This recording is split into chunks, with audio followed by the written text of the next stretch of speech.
Drained and confused. The Nittany Lions suffered through their worst start in many years, losing twice more before they could turn things around. Consequently, they disappeared from the national rankings for much of the season. The first Kickoff Classic proved to be an immediate favorite with the nation's college football fans and had a profound impact on the outcome of the season, as it should again tonight.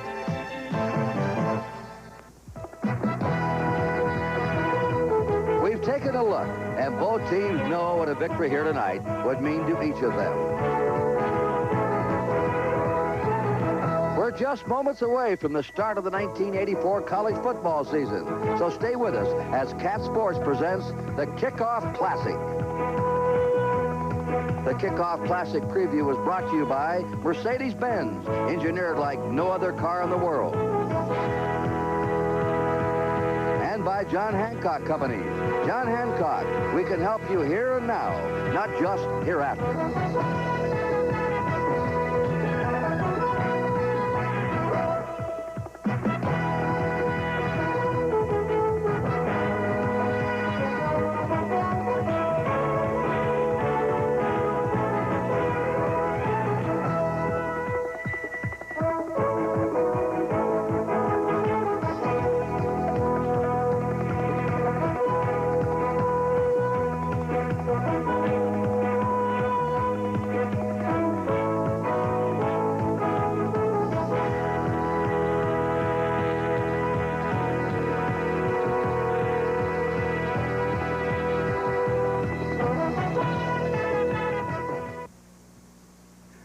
King asks, which Whopper is your Whopper?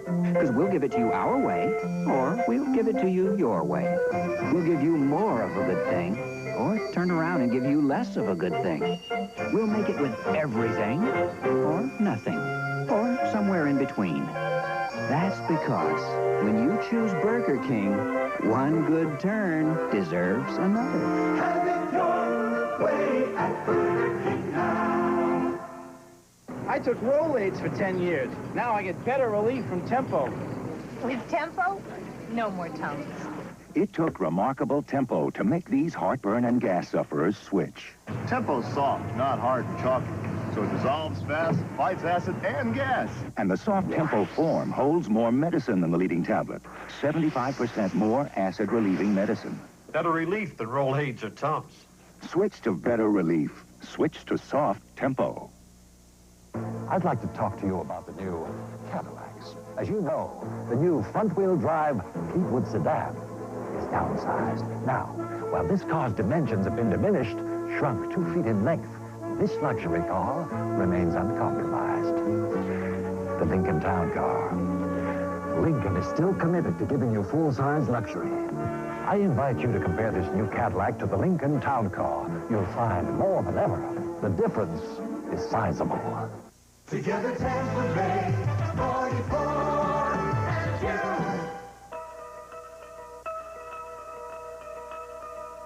The 1984 college football season begins tonight. 2 top collegiate teams face each other in the 2nd annual Kickoff Classic, presented by Cat Sports. Live from the Meadowlands of New Jersey, the Kickoff Classic features the #2 ranked Auburn Tigers against #1, the Hurricanes from the University of Miami. The Kickoff Classic is brought to you by Stroh's and Stroh Light, fire brewed for smoother taste. And by Chevrolet, with the technology, the performance, the style, the innovation, the quality and value that make up today's Chevrolet. And by Sharp Electronics Corporation. From sharp minds come sharp products. And by Ryder Truck Rental. Will you move it yourself? It's Ryder or it's wrong.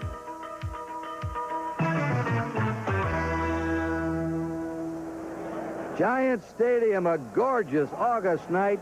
Temperature in the mid-70s, just a slight breeze. A perfect night for football between 2 exceptional college football teams. Hi, everybody. I'm Kurt Gowdy. Kickoff Classic. This game now is the signal to start the college football season, the 2nd annual Kickoff Classic. And a classic should be a matchup of 2 great teams, and that's what we have. Two teams, number 1 Miami of last year, number 3 Auburn, both back with a strong nucleus. Working with me on this kickoff classic will be Lenny Dawson, who is sort of a classic himself at quarterback, an All-American at Purdue, and an all-time great pro quarterback with the Kansas City Chiefs. And in this classic game, Lenny, we have a passing and a running style. Yes, we certainly do, and it's going to be a great confrontation because Miami throws the ball about as much as they run the ball. On the other hand, you've got Auburn, a great running attack with Bo Jackson in there. They'll run the ball 4 times more than they'll pass it. So you're going to see a passing team against a running team. Both teams have some problems, though, question mark. Miami on defense, Auburn with a starting quarterback. Well, they got great personnel on both clubs, and it may not be a problem, but something we're going to watch. As far as Miami is concerned, they got to stop Bo Jackson and that running attack, and they're going to do it with inexperienced linebackers. On the other hand, a great running attack for Auburn, but their quarterback is very questionable. Mike Mann is starting for the first time since he graduated from high school, and that was 5 years ago. We'll have a few freshman names sprinkled in the lineups, and who knows, one of those may be the Kozar of this year or the Bo Jackson of the future. Now, both teams are going to be taking the field very shortly, and we'll be right back.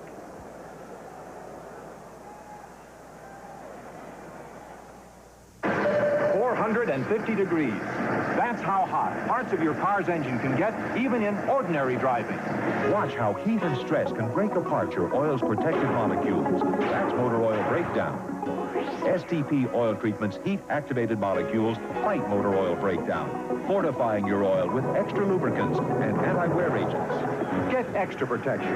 Fight motor oil breakdown with STP oil treatment. STP. Your car care company. You have to draw the line someplace. Then cross over it. That's how new ideas start. How new worlds open up. Technology from a company called TRW helps chart new worlds. Today, we draw the line where it has never been before. Tomorrow, we'll cross over it. Tomorrow is taking shape at a company called TRW.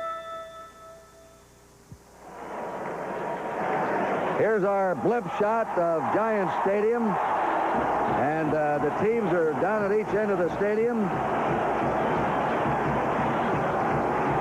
One thing we want to mention, the coaching change at Miami. We'll be talking about that.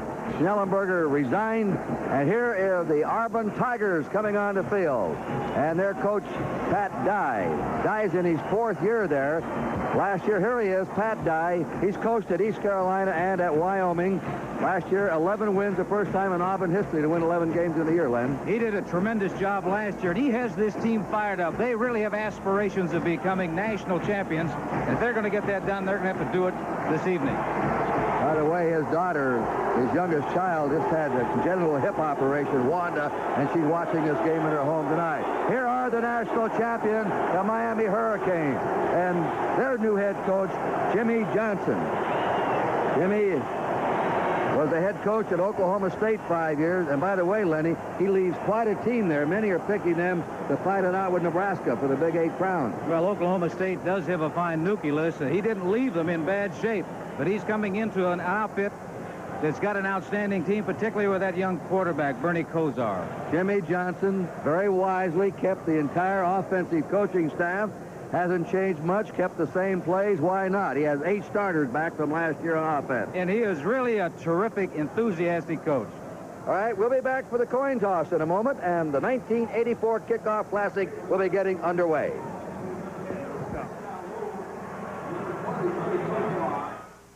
They came to fight harder, jump farther, fly higher, unfurling the beauty of sport.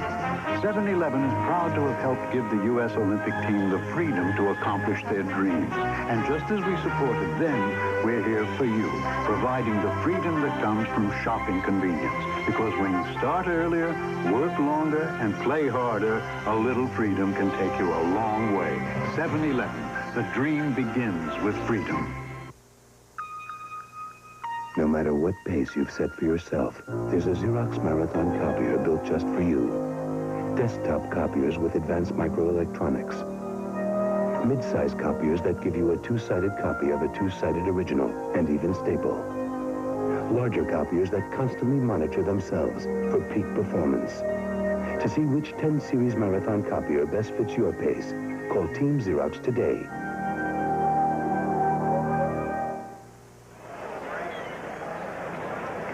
We have some ceremonies out here in the middle of the field, and we're waiting for the captains to come out. I believe both squads this year are picking weekly captains. And Auburn's going to send out 1, 2, 3, 4, 5. These are gentlemen from the Meadowlands Commission. And here, Miami will be in the orange with the dark jerseys. Kozar's coming out, and they're having 5 captains out. The Miami captains are Kozar, number 20, just a sophomore. Ron Harris, 57. Alvin Ward, 72. Kevin Fagan, 95. And Kenny Calhoun, number 2. For Auburn, John Daly's 96. Steve Walker, 78. Who's going to be doing Stinks, 27. Park and Carr. Let's listen to the referee. All right, gentlemen, this will be the home team over here. Captain Carr, there is a head and a tail. I'm going to throw it up in the air. I want you to call it while it's up there. If I drop it, we'll throw it over. All right? Call it. We call heads. It is a head. You have won the toss. You have an election of this half or the second half. If you want your choice for this half, you have the option to kick off, receive, or defend the goal. And which goal would you like to defend? All right, gentlemen, just turn around and face the way you'll be going.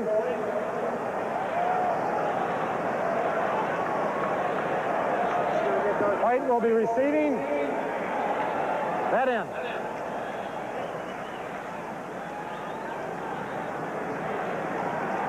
Auburn won the toss. Under the rules, they could have waited to make their choice at the start of the second half. But they chose to take their choice for the first half. They want the football. And here are tonight's officials. The referee is Tom Thammert. The umpire is Ron Abdow. Bill Cronin, the head linesman. Tony Minish, the line judge. Vince Scarzi, the field judge. And Walter Lucas, the bad judge. They're all from independent schools, from no conference. We have a Southeast Conference team here, Miami.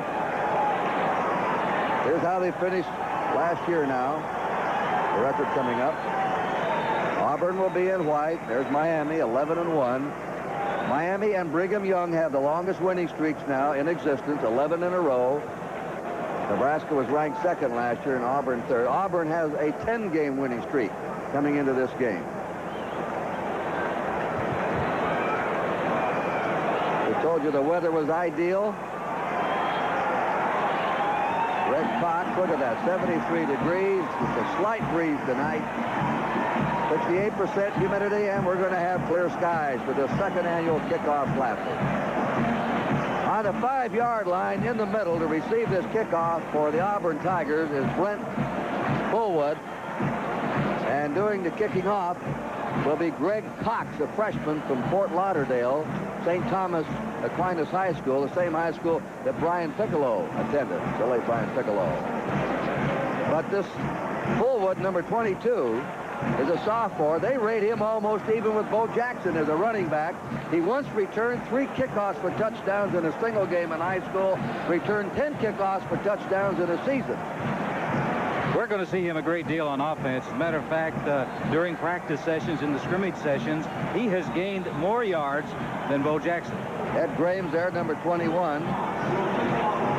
And 25 is Tim Jesse. Fullwood is from St. Cloud, Florida.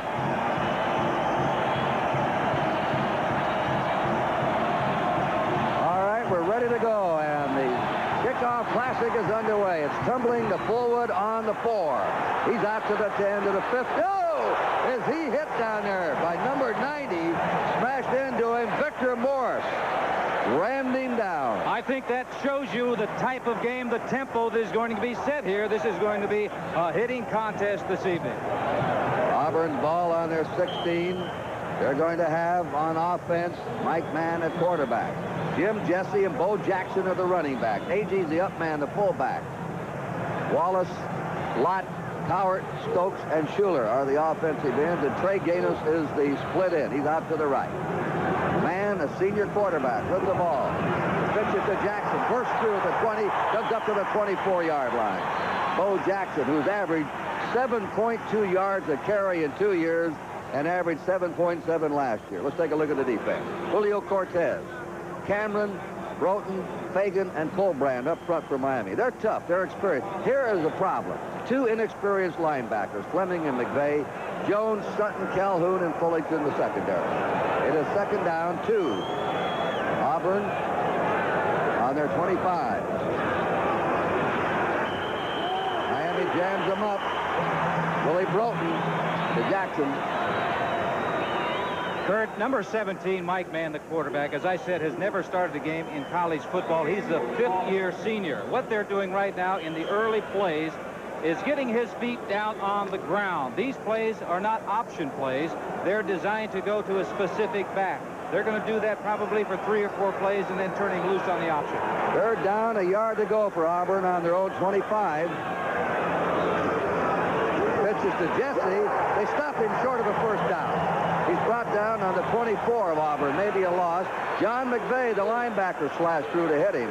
And the punting team is coming on for Auburn as Miami has stopped the vaunted rushing game here in the first Well, that's period. what we were talking about. Can the young linebackers and defensive secondary put the clamps on the running attack of Auburn? They did in the first series.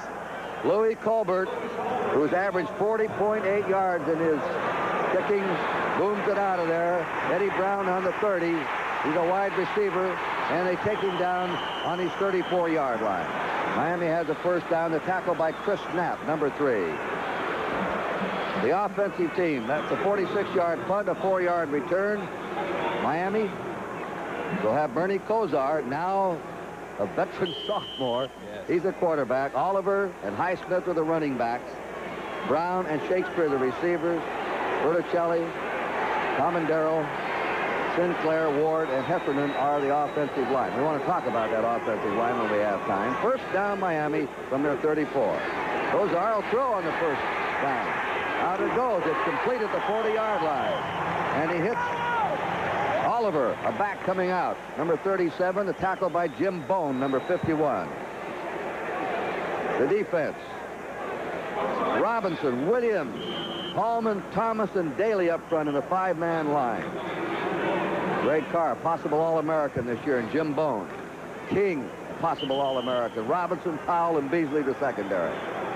Miami's ball just short of their 40, second down 4. I was wondering how Auburn was going to attack that passing game. They blitzed the safety on the last time, and Bernie Kosar didn't bother him in the least. He got the ball off in a pretty good game. That offensive line, Berticelli, Comandero, Sinclair, Ward, and Heffernan have played intact the last 2 years, and it's a great offensive line. It's probably the secret of this team. Well, they're all seniors with the exception of number 79, the left tackle, Berticelli. Well, I don't know what they're talking about here, Len. Keep pointing down the field. Now they wind the clock, and here we go. It'll be second down, a little over 4 yards. Miami short of their 40. No score early in the first period. Kosar to Highsmith. He bangs it over the 45 and comes up just short of the 50. Alonzo Highsmith, who was a defensive end in high school, he's number 30. He was hurt last year, but Finney had a big game in the Orange Bowl against Nebraska. He's a power runner. Yes, and that's not an easy transition going from a defensive end to a fullback, but they say he has a great deal of talent. On that last play, a good block by his running mate, number 37, Darrell Oliver. Shakespeare's to the right, Eddie Brown to the left. First down Miami on their 49-yard line. No score. Pro-style offense. Kosar, a straight drop-back passer. There it is. He's got Eddie Brown. Eddie Brown's on the 33. Deadly combination. Brown averaged 21 yards a catch last year. He's a burner. He can kill you deep. Well, he made an outstanding reception. He extended himself.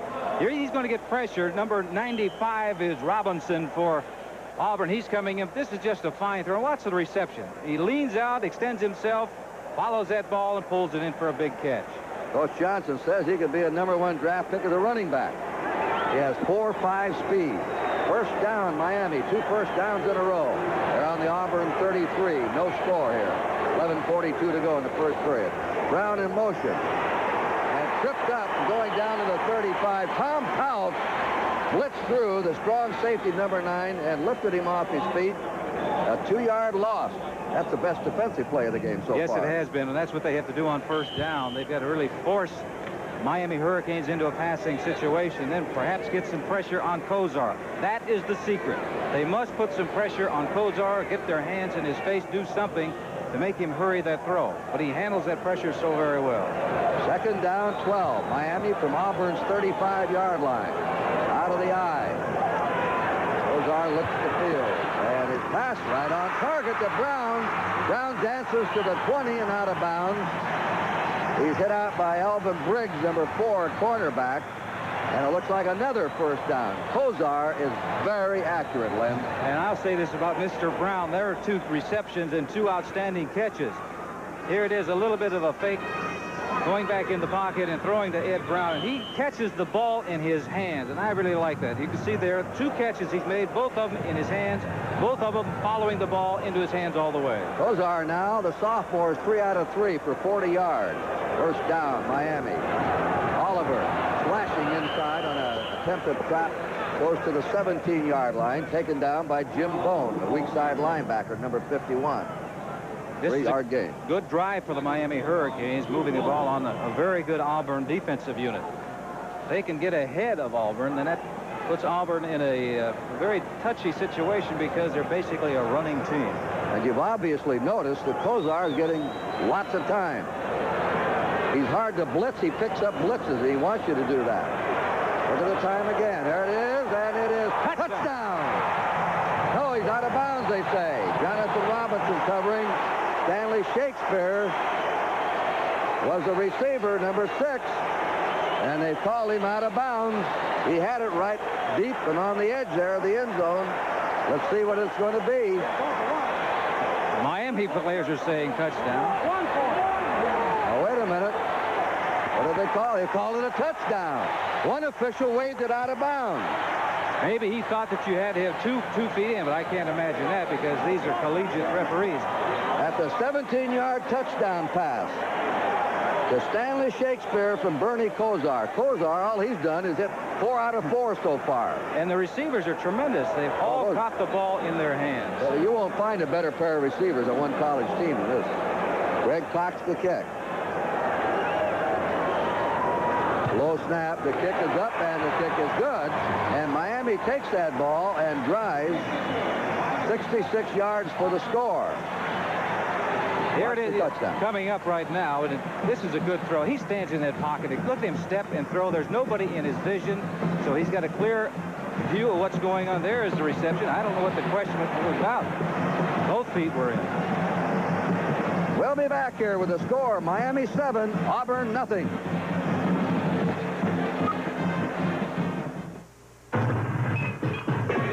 Sounds like there's a bear in the beer. What are we going to do? I'll be right back.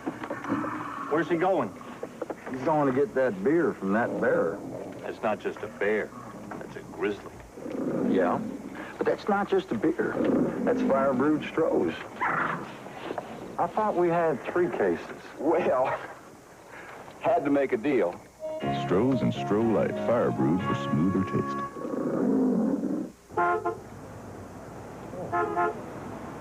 Hold it! Can anyone here name a copier maker that's bigger than Ricoh? Xerox. Ricoh's bigger. IBM? Ricoh's bigger. And we got to be bigger than Xerox by making a full line of copiers that win top marks for quality, like this Ricoh 6080 console copier. What a revelation. Now, are you still overlooking Ricoh and the Ricoh 6080? Call Ricoh. We respond. Overhead, the Goodyear Blimp Enterprise from Pompano Beach, Florida. The pilot is Mike Fitzpatrick from Newport, Rhode Island. Miami in the orange or dark jerseys now will kick off to Auburn, again putting Brent Fullwood in the deep spot. Tremendous drive by Miami. 66 yards, 7 plays. Bernie Kozar, who as a freshman led this team to the national championship, looking even better as a sophomore. Picking up right where they left off in the Orange Bowl. Fullwood will down it for the touchback. It'll be Auburn ball, first down on their 20-yard line.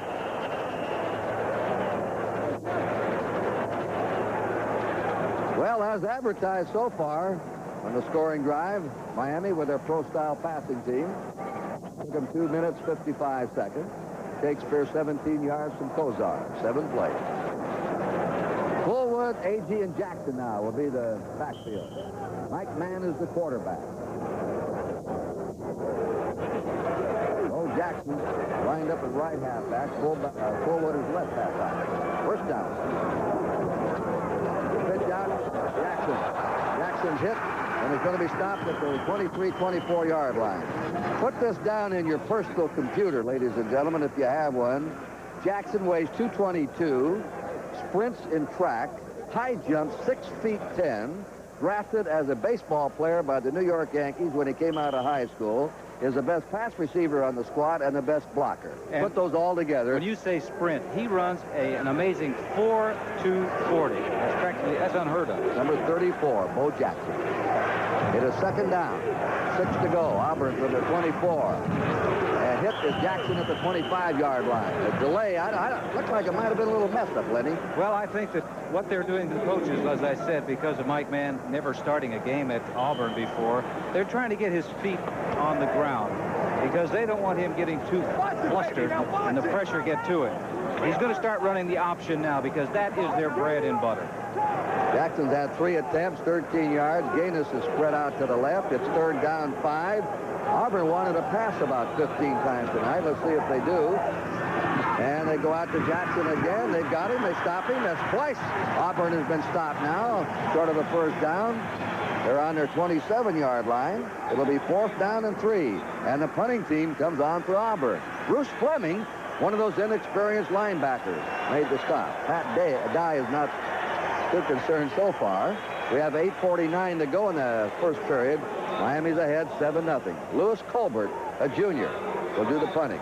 By the way, he was born with club feet, and he kicks with a club foot, and he kicks very well. Eddie Brown, the fleet outside receiver for Miami, is a safety man. Back on his 25. High twisting spiral. Brown calling for the fair catch on the 29. Miami's ball, first down. 45-yard punt, no return. We'll be back here, Giant Stadium. Miami leading Auburn 7-0. This is today's Chevrolet. Move into more celebrity excitement. Eurosport. The new front-drive Celebrity Eurosport. Special F41 sports suspension straightens out curves in a car that looks as special as it feels. Eurosport. Move into more celebrity. Eurosport. A touch of Europe at a Chevrolet price. Stylish. That's today's Chevrolet. DP Gym Pack.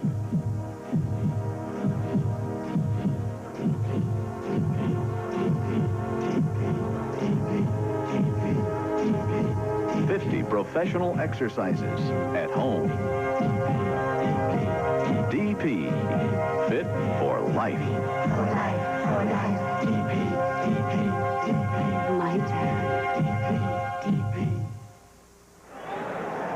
7-0, Miami's ball. They'll take over on their own 29. Pat Dye said the Auburn strategy, control the ball and keep Kozar on the bench. Auburn hasn't done that so far. Auburn's been stopped twice, had to punt. One time Miami had the ball, they marched 66 yards for a touchdown with Kozar completing 4 in a row. All right, Miami comes up in the eye. Eddie Brown's flank to the right, Shakespeare to the left.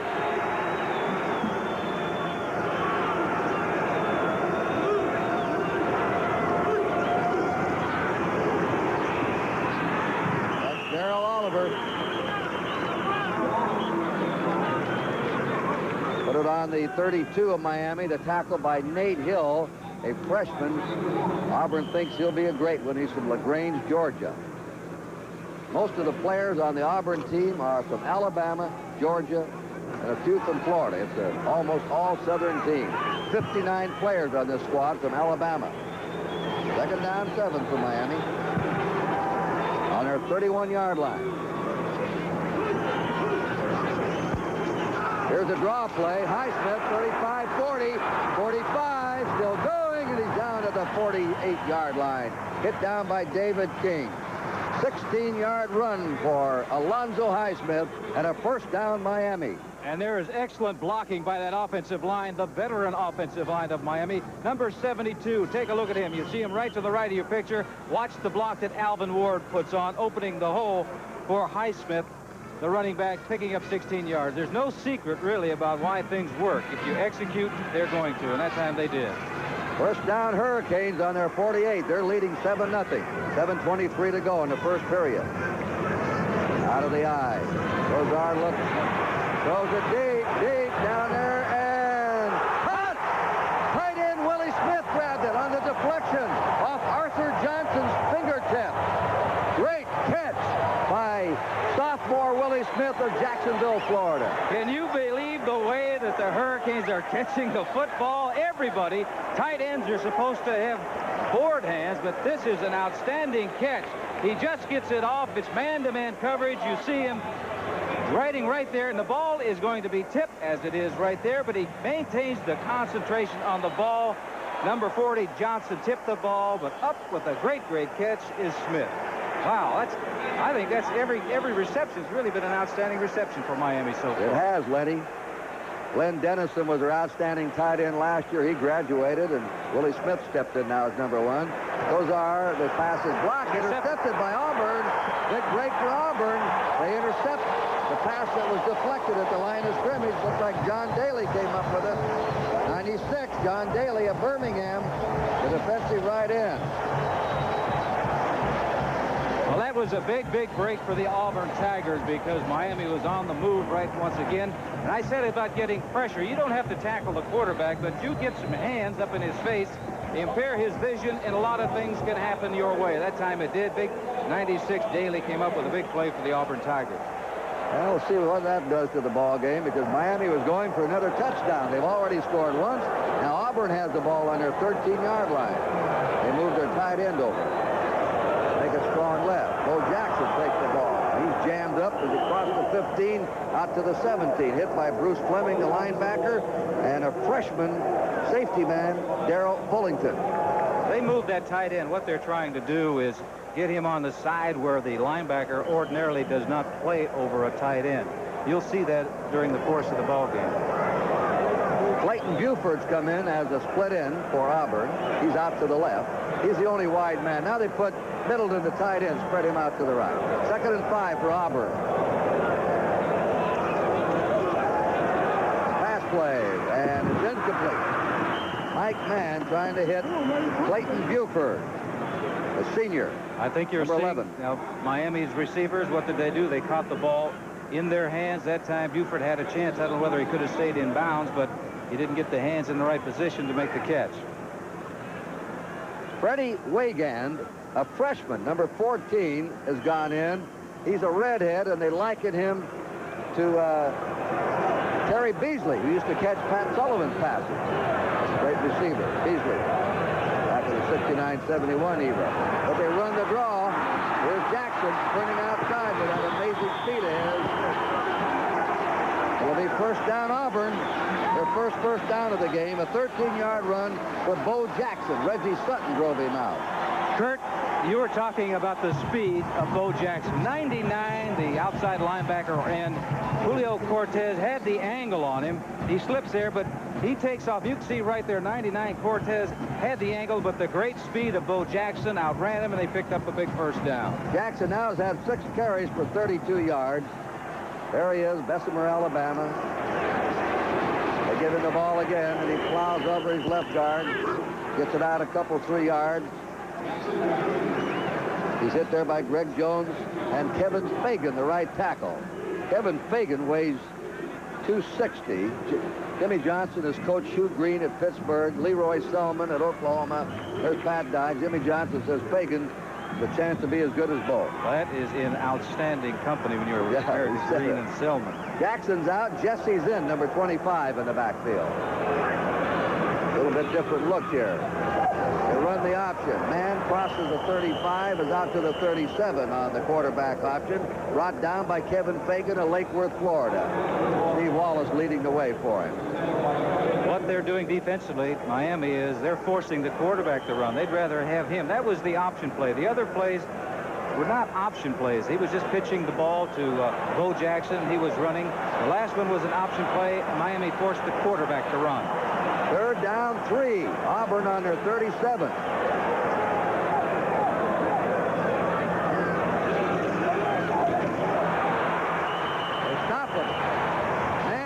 Trouble with the ball. He was trying to keep it slide down the line of scrimmage. And Julio Cortez, the defensive end, sliced in to take him. And for the third time, Auburn must punt, Len. Well, the quarterback never looks at the stomach of the receiver of the ball carrier because he's looking at the defensive people to make up his mind what he's going to option off to. That time, the mesh was too close between he and the fullback. Culver's done some beautiful punting. 2 punts for a 44.5-yard average. Eddie Brown's back at the 20 as a safety man for Miami. Up again, good hang time. Brown calls for the fair catch on the 20-yard line. And Miami will take over there on their own 20 with a first down. A 43-yard punt by Lewis Culver. So the score is Miami 7, Auburn nothing. 4:08 to play in the first period. Bartender's next big league pitcher and loves to serve fire-brewed Strohs. See what I mean? That was his fastball. That was the curve. Look out. Wild pitch. What was that? Relief pitcher. Strohs and Stroh Light, fire brewed for smoother taste. Do you know me? I'm one of the best-known cowboys in Texas. But a lot of people don't recognize me in a cowboy hat. So I just carry the American Express card. It can help you out in plenty of tough situations because you never know when you're going to be surrounded by redskins. Howdy. To apply for the card, look for this display and take one. The American Express card. Don't leave home without it. Bernie Kosar, the sophomore quarterback, 5 for 6 in the game. 99 yards and a touchdown. A block pass that led to an interception, the only one he's missed on. Warren Williams, Alonzo Highsmith, the running back. They give it off to Highsmith. 30, 35, 40, and over the 45, and out he comes to the 46-yard line. And they're doing something, trapping up the middle, gaping holes for Alonzo Highsmith. Well, that was a draw play. They had another one that worked a while ago, so they tried it once again. Number 50, you see him just to the right. He came out, and he's in excellent position to make a block, and a good move by an ex-defensive end that set up the blocker and cut back to the inside and picked up a good game. Highsmith. 26-yard run for Highsmith. Had 2 long runs in this game. Miami's ball first down on their 46. They're leading 7-0. Nearing the end of the first period. 3:40 to go. Right there, Brown has it at the 41 of Auburn. Eddie Brown running a slant pattern. David King, the left cornerback, right on top of him. Man-to-man coverage out there on Eddie Brown, and that is dangerous for Auburn. That time, Kosar still had time to throw the ball. They were trying to get to him, put some pressure on him, but he had time to throw. He credit the offensive line for that. And another good catch by the Miami Hurricanes, that time Eddie Brown. Kosar hit 61% of his passes as a freshman last year. Doing even better tonight. First down Miami. This is Highsmith. Strong goes to the 35. Jonathan Robinson submarined him there, the right cornerback. Let's get Highsmith's yardage in this game. I think he's outgained Bo Jackson. He has 57 yards and 4 carries. Alonzo Highsmith, a defensive end in high school. Well, he's made it a terrific adjustment from the defensive end position to running back. They all thought Schellenberger was crazy when he changed into a running back. Well, he was an All-American high school defensive end. Howard knew what he was doing there. Second down, 4. Miami on Auburn's 35. Good. He unloads it. He's got him. Shakespeare, first down. Stanley Shakespeare at the 26. Jonathan Robinson covering. Kosar is not known to be too nifty with his feet, but he danced out of this. He was here. The blitz was on. They're trying to put pressure on him. You see the safety man's coming. He just steps right away from him and gets the ball out to Shakespeare. And another good catch right on the numbers. You can't ask for a better throw than that. Here's the offensive line. Here it is. They're just sealing that inside. Seal the inside so that there's no leakage up there so the quarterback can see the receivers and the defensive people. Bernie Kosar, 7 out of 8 for 121 yards and 1 touchdown thus far. There goes Highsmith again. Our first flag has been dropped. First flag. Harold Hallman made the catch, the stop, the nose guard, but we have our first flag down.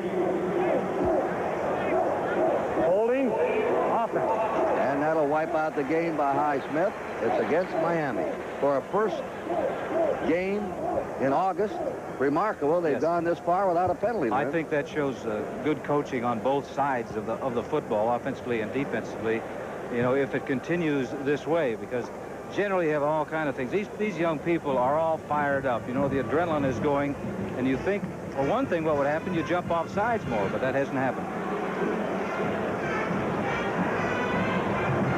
Holding, offense, first down.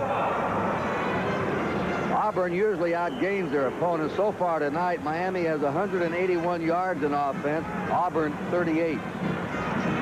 About 5-1 in favor of Miami. First down and 20 now for Miami from the Auburn 36-yard line. Shakespeare nearly intercepted there, broken up by Jonathan Robinson, number 32, a senior from Camp Hill, Alabama. Fine play.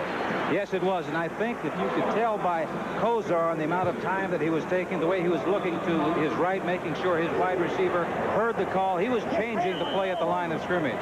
He will do that a great deal. On the other side, though, I do not believe you'll see the Auburn quarterback changing the play. Arthur Johnson, number 40, has gone in and be a 5th defensive back. Second down 20, Miami on the Auburn 36. Miami leading 7-0. He's checking off again. They're checking off. You're right.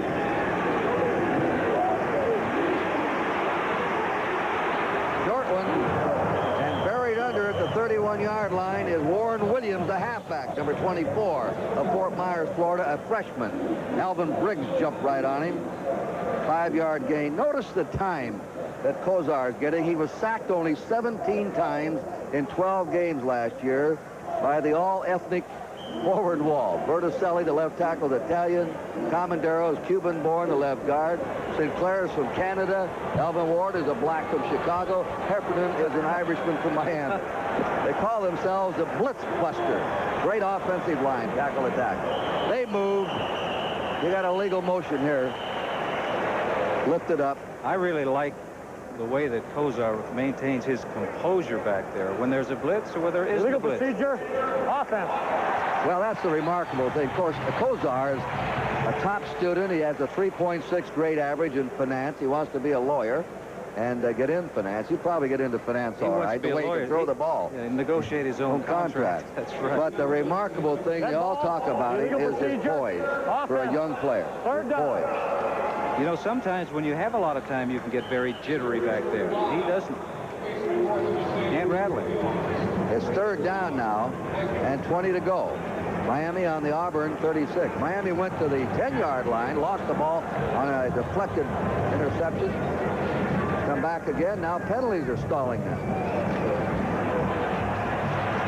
There it is, over the head of Willie Smith.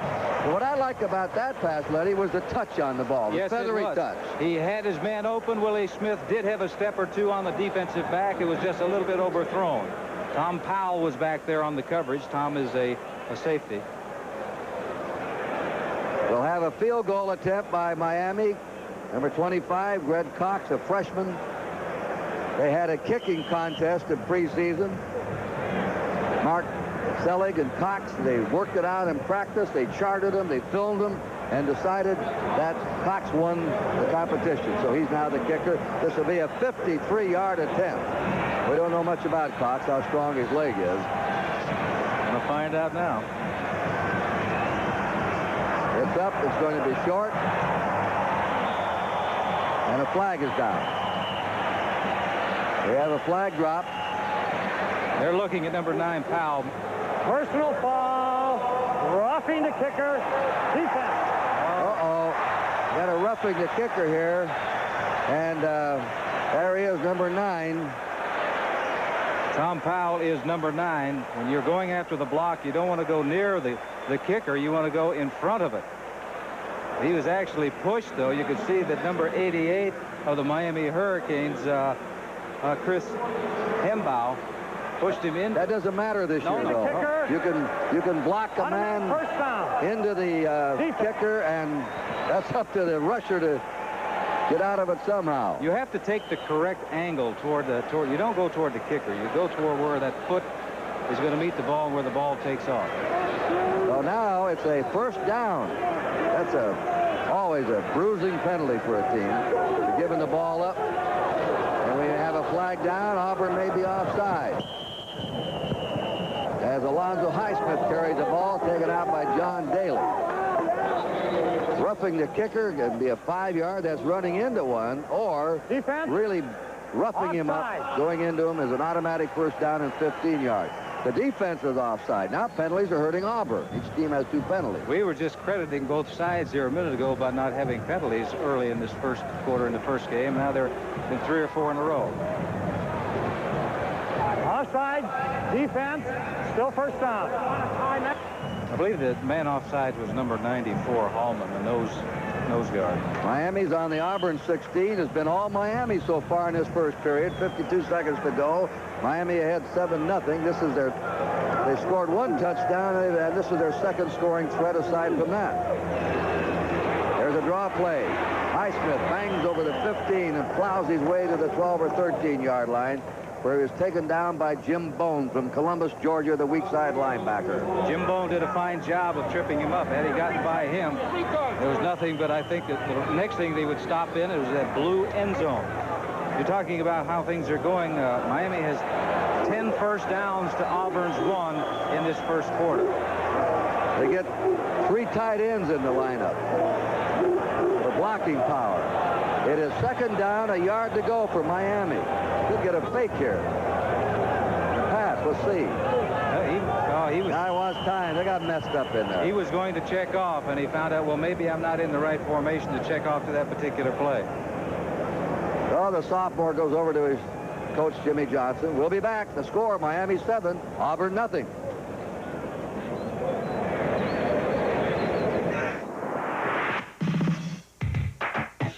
Little sharks, big sharks, shoot from the hip shark. Light sharks, bright shark, moving through the night shark. There's an awful lot going on in video these days, and it's all going on at Sharp. Cheap sharks, sweet sharks, anything you see, sharks. Sharp Video. From sharp minds come sharp products. Sarah, do you get the feeling we're being followed? They're coming over to Chevy Cavalier. You better explain. Well, some come to Cavalier for the comfort, some for the quality, and some for the fuel-injected fun of it. But all these people... Well, over 1,000 people, just like these folks, buy a new Cavalier every day. They've made Chevy Cavalier the best-selling small car in America. More than 1,000 people every day? Well, Ken, everyone loves a winner. America's small car choice. That's today's Chevrolet. The Auburn Tiger. Trying to give them some help, make sure they don't get into the end zone. This is a big play. It was a smart move on Kozar's part to call timeout. I know you like to save until the end of the half, but... Look at those yards, Lenny. Darrell Oliver, Alonzo Highsmith are the setback behind Bernie Kosar. Second down, 1 yard to go on the Auburn 12.5-yard line. The pass. Shakespeare. No good. Alvin Briggs covered him, and they're claiming interference that he was bumping him from behind. There was some contact down there. And of course, Shakespeare feels that they should have thrown the yellow flag down. But here it is coming down. Coverage by number 4, Briggs. He thinks about right there, that he had pushed him. But also, if you notice that number 6, Shakespeare, did push the defensive man away just a little bit himself. All right, they have a 3rd and 1, and they've got 3 tight ends in there now. They're on the Auburn 12. Kozar tries to sneak for it. I don't know whether he made it or not. Bernie Kosar is 6'5", ideal size for a quarterback, 210 pounds. He gets any not part very of fast. That long body forward, and he's going to pick up the first down.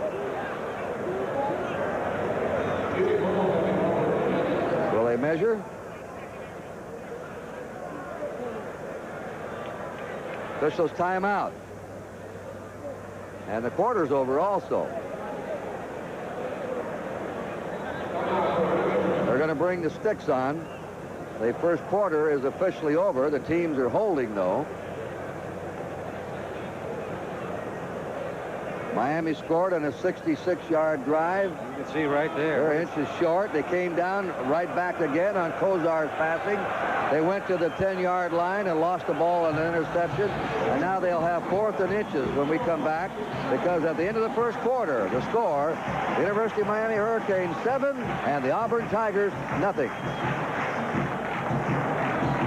Don't you wish everything fit like me? Fit like Lee jeans do.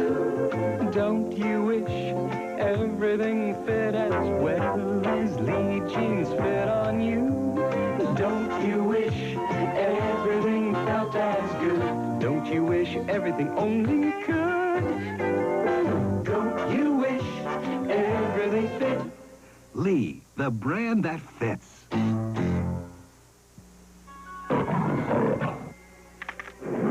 High-performance photography lets you capture the nightlife. The Minolta X700, from computer program where you set nothing, even in flash, to creative manual where you control everything. It stops the action in any light at 3.5 frames a second. The Minolta X700, the only camera ever voted Camera of the Year on 2 continents. Only from the mind of Minolta. In this world, there are some things so delicious, words just can't describe them. Like a Burger King Whopper made just the way you like it. You always start with flame broiled goodness. Then you make the choice. You can have tomatoes, hold the lettuce, choose onions, or not. Have some pickles, baby cheese, have it any way you please. You tell us what you want, and what you'll get is a Whopper that's too good for words. Aren't you hungry for Burger King now? The Nissan Maxima comes with a lot of standard features. Awesome! The Subaru GL10 has the same standard features, plus a digital dash and sunroof. The Nissan Maxima is $11,400. Awesome! And the Subaru, only $9,400, $2,000 less. Now that's what we call awesome. Test drive a new 1984 Subaru at your local dealer today.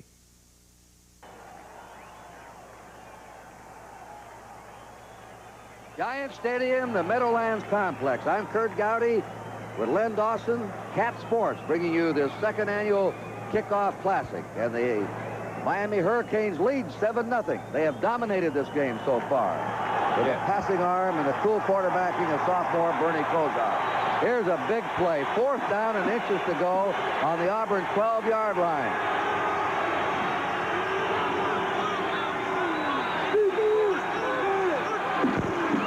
Tries to sneak it again. I don't know. That's going to be close. Boy, that would have been a terrific opportunity to throw a play pass, because Auburn had 11 people up on that line of scrimmage. Harold Hallman, Harry O, the nose guard, and Gerald Williams, the right tackle, stopped him. They only needed about 1.5 inches to make it, so if he got anything.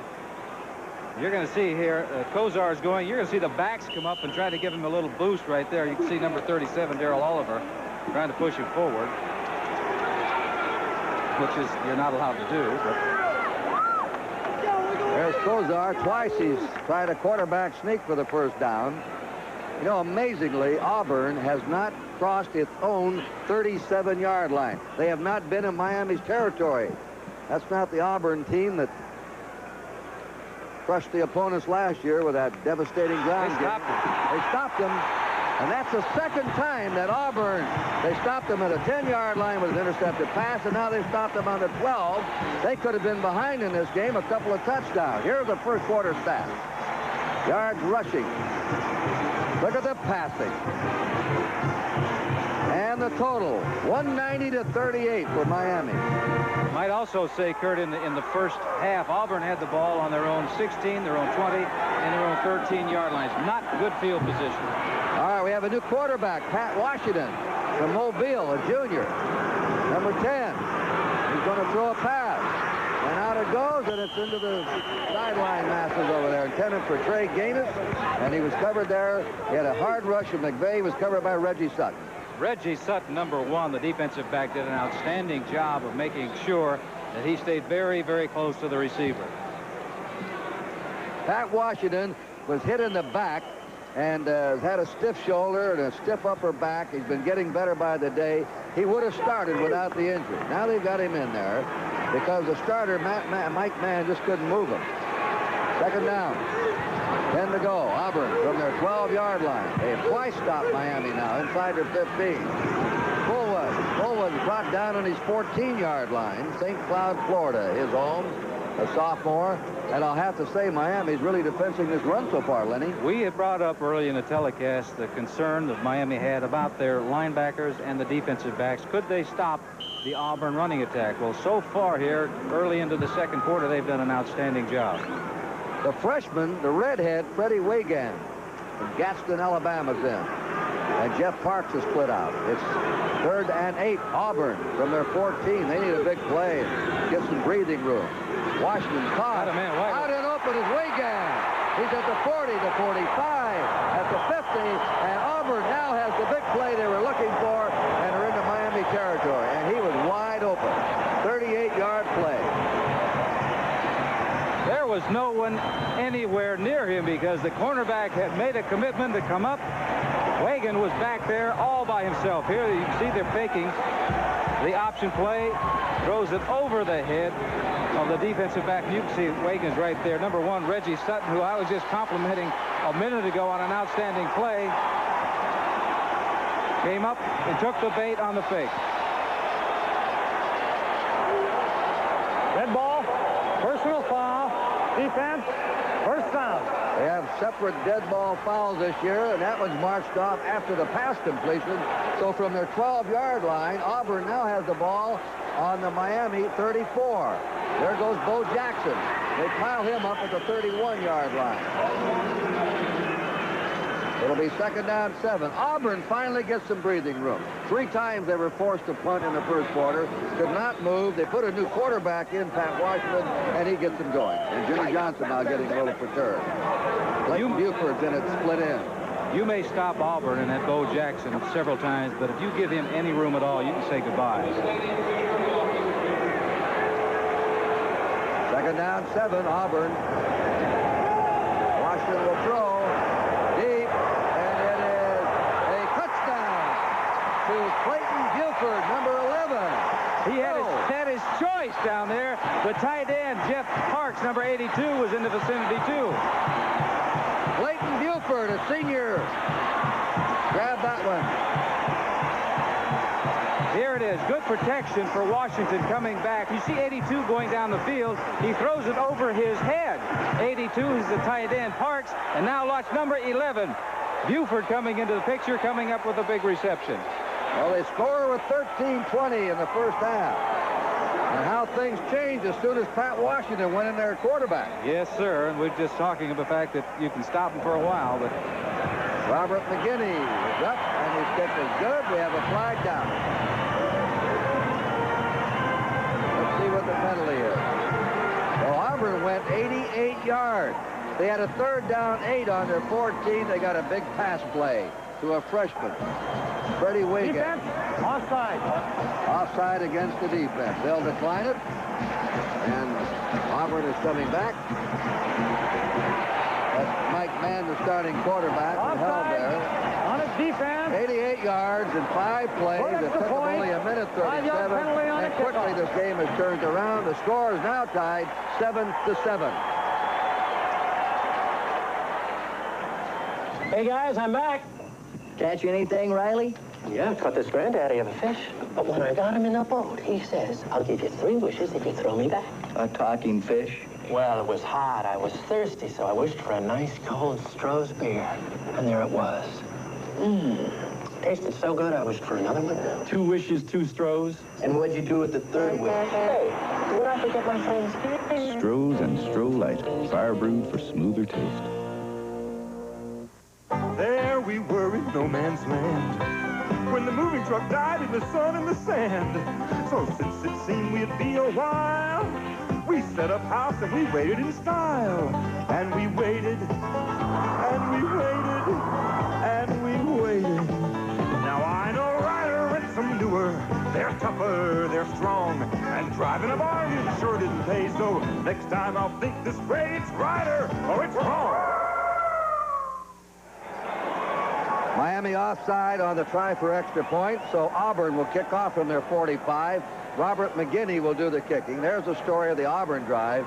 But a big play with 3rd and 8 from Auburn's 14 stymied this entire game. Suddenly, the new quarterback, Washington, hit a freshman, Freddie Wiegand, for a long gain to move him into Auburn territory. A penalty tacked onto that one, and then Washington's touchdown pass to Clayton Buford.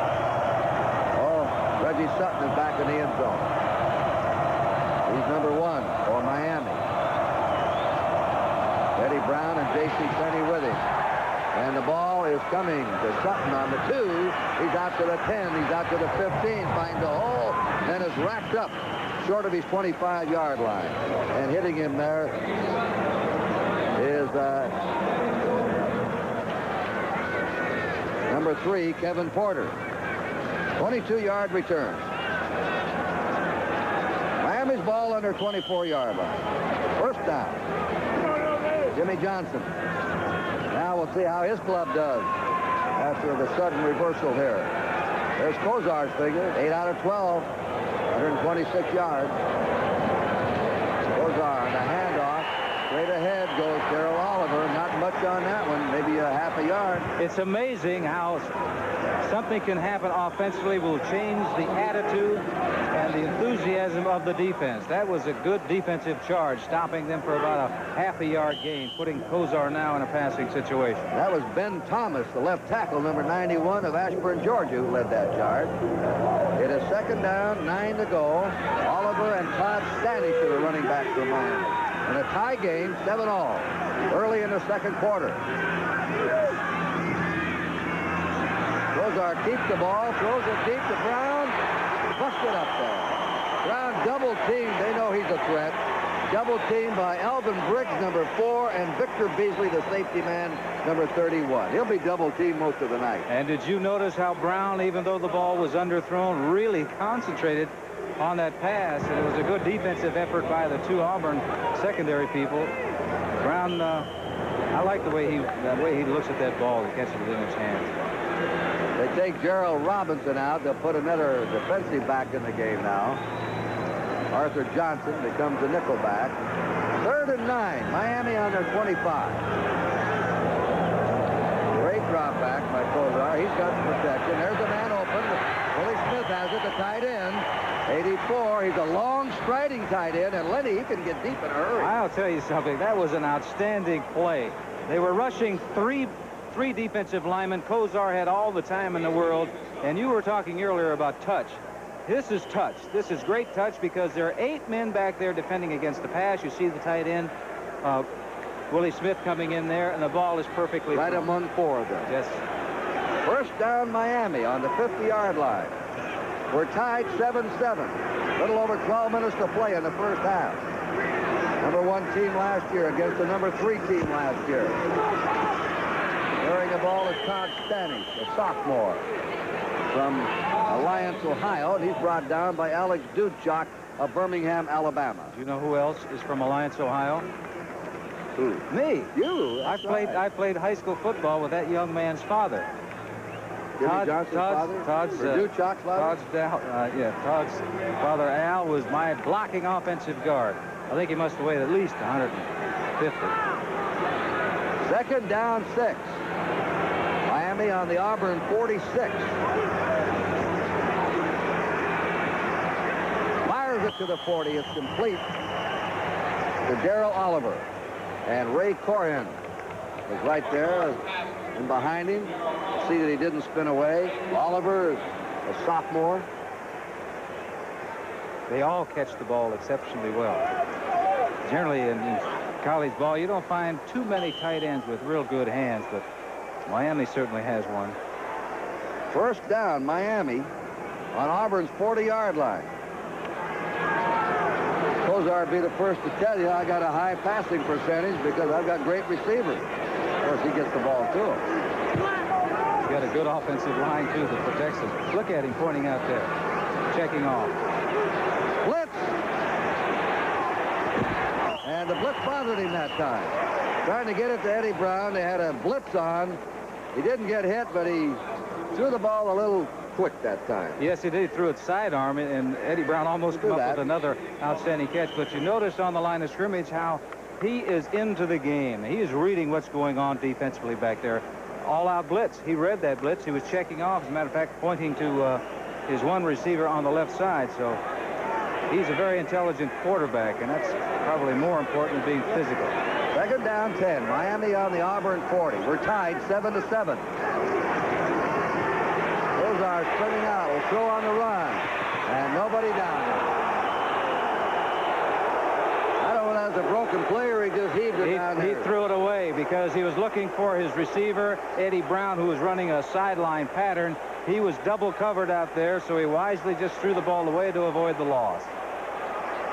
Ben Thomas and Alvin Briggs were putting a rush on him. Now they're coming out.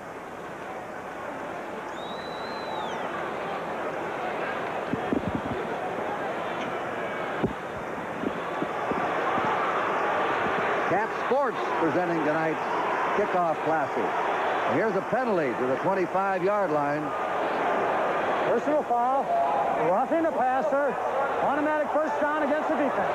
That's roughing the passer against Kozar. Automatic first down. Puts the ball on the Auburn 25, Miami in possession. Highsmith is back into the game at fullback. He's been the top runner in this game, Alonzo Highsmith. He replaces Todd Stanish.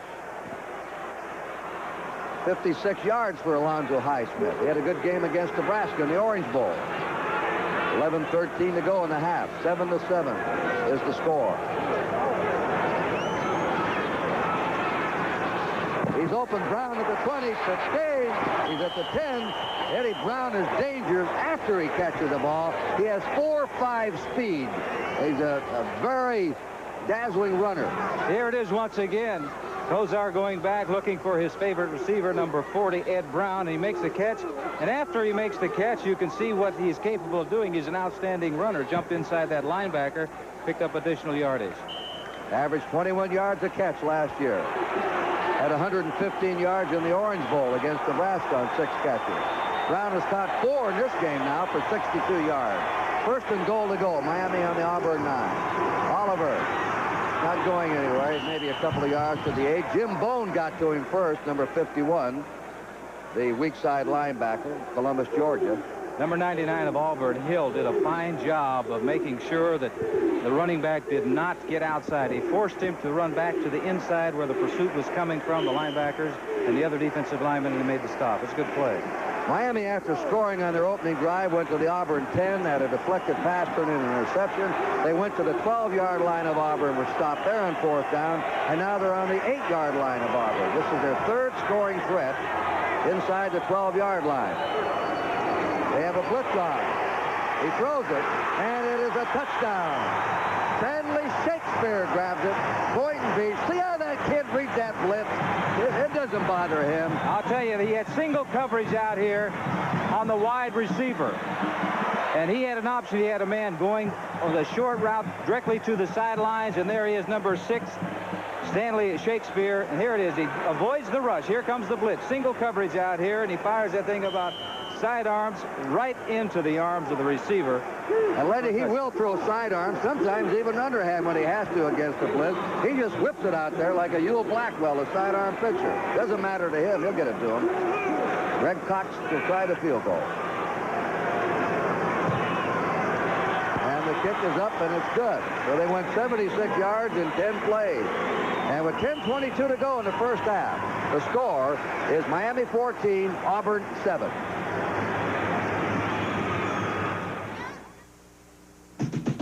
I'll take a look at your IDs. Well, if you look any harder, your eyes will wear out. They're fun lovers.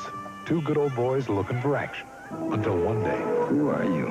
They uncovered a mystery. I'm a fixer, Logan. A secret someone will kill to protect. Did you have any idea what they were up to? And we're all on the same side here. What who is up to, Logan? Flashpoint. Who were you? Rated R. Starts Friday, August 31st at a theater near you. This is today's Chevrolet. Versatile. The year-round versatility of S10 Blazer. In spring, Blazer's right on the job or on the town. In summer, Blazer lets you get to work or get away. In fall, Blazer's ready for the chores or for the fun. In winter, Blazer's a great outdoor sport. Chevy S10 Blazer, America's best-selling sport utility vehicle. Every season, there's a reason to own one. That's today's Chevrolet. Chevrolet is proud to award $1,000 in the name of tonight's most valuable player to the General Scholarship Fund of the Winter School. Miami will kick off from your right. That's Greg Cox, and deep is Brent Fullwood, number 22 for Auburn. Well, let's see what the Tigers will do now. Pat Washington, the new quarterback, took him down the field the last time. This one is taken on the 11-yard line by Fullwood. Coming up, he ran 3 touchdowns. Kickoff returns back for touchdowns in high school. Delegal made the tackle for Miami. We'll take a look at that last scoring drive by the Hurricanes. There it is, 10 plays, 76 yards. Shakespeare took the 8-yard pass from Kozar. The big play in that was a penalty, though, against the Auburn Tigers, roughing Kozar, the passer. Pat Washington, the junior from Mobile, recovering from back and shoulder injury, now at quarterback. He was destined to be the starting quarterback this year. He keeps the ball, runs the option, and dropped at the 21-yard line of Auburn by Jerome Brown, the second-string right tackle. So it's a 2-yard advance. It's 2nd down and 8 for Auburn. So far, the option of the Auburn Tigers being shut down by the Miami defense. How are they doing it, Lenny? They're forcing they're taking away the other backs. They're forcing the quarterback to run with the football. They're very concerned about Bo Jackson, believe me. I want to show you that yardage figure again. It's amazing. Here's the pitch. That hit is Fullwood, and he is stopped short of the 20 by Greg Jones, the quick corner, a hitter from Memphis, Tennessee. Miami, and get this, we've only played 20 minutes in this game, has gained a total of 251 yards. Kozar, how many yards has he passed? How many has Kozar got passing? Last year in 11 games, he passed for over 200 yards in 7 of those 11. He has 181 yards so far passing in the first half, or the first quarter and the third.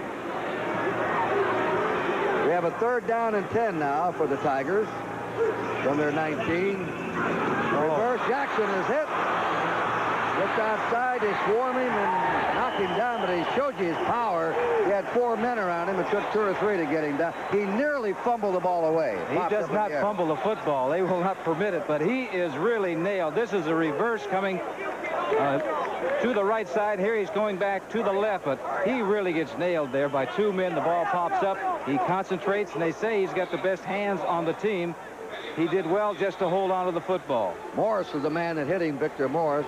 Lewis Culber, an excellent punter in this game, will kick now against a slight breeze. Eddie Brown is the safety man. Miami should have good field position if they handle the punt all right. And Brown's a sure-handed catcher. Comes up to him. He calls for a fair catch. He doesn't want to take any chances. 39-yard line in Miami territory. Miami's ball, 1st down. A 46-yard punt. Boy, he's laying them up there, Colbert. The score, we'll be back, is Miami 14, Auburn 7. Can you believe it? JT with an $18 million contract? Sure is a long way from the playground. Think he still drinks Strohs? Yeah. Hey, guys. JT, man. Richard. Timothy. Oh, this is all right. Glad he didn't forget his friends. Or his Strohs. Where is the Strohs? Out by the pool. The pool? Strohs and Stroh Lights. Now that's a cooler. Fire brewed for smoother taste. You've seen it on television. Now see it in person. Vector, Goodyear's all-new, all-season radio. Vector with the unique crisscross tread for better traction and long, long mileage. Up to 25% more mileage than our high-mileage Arriva.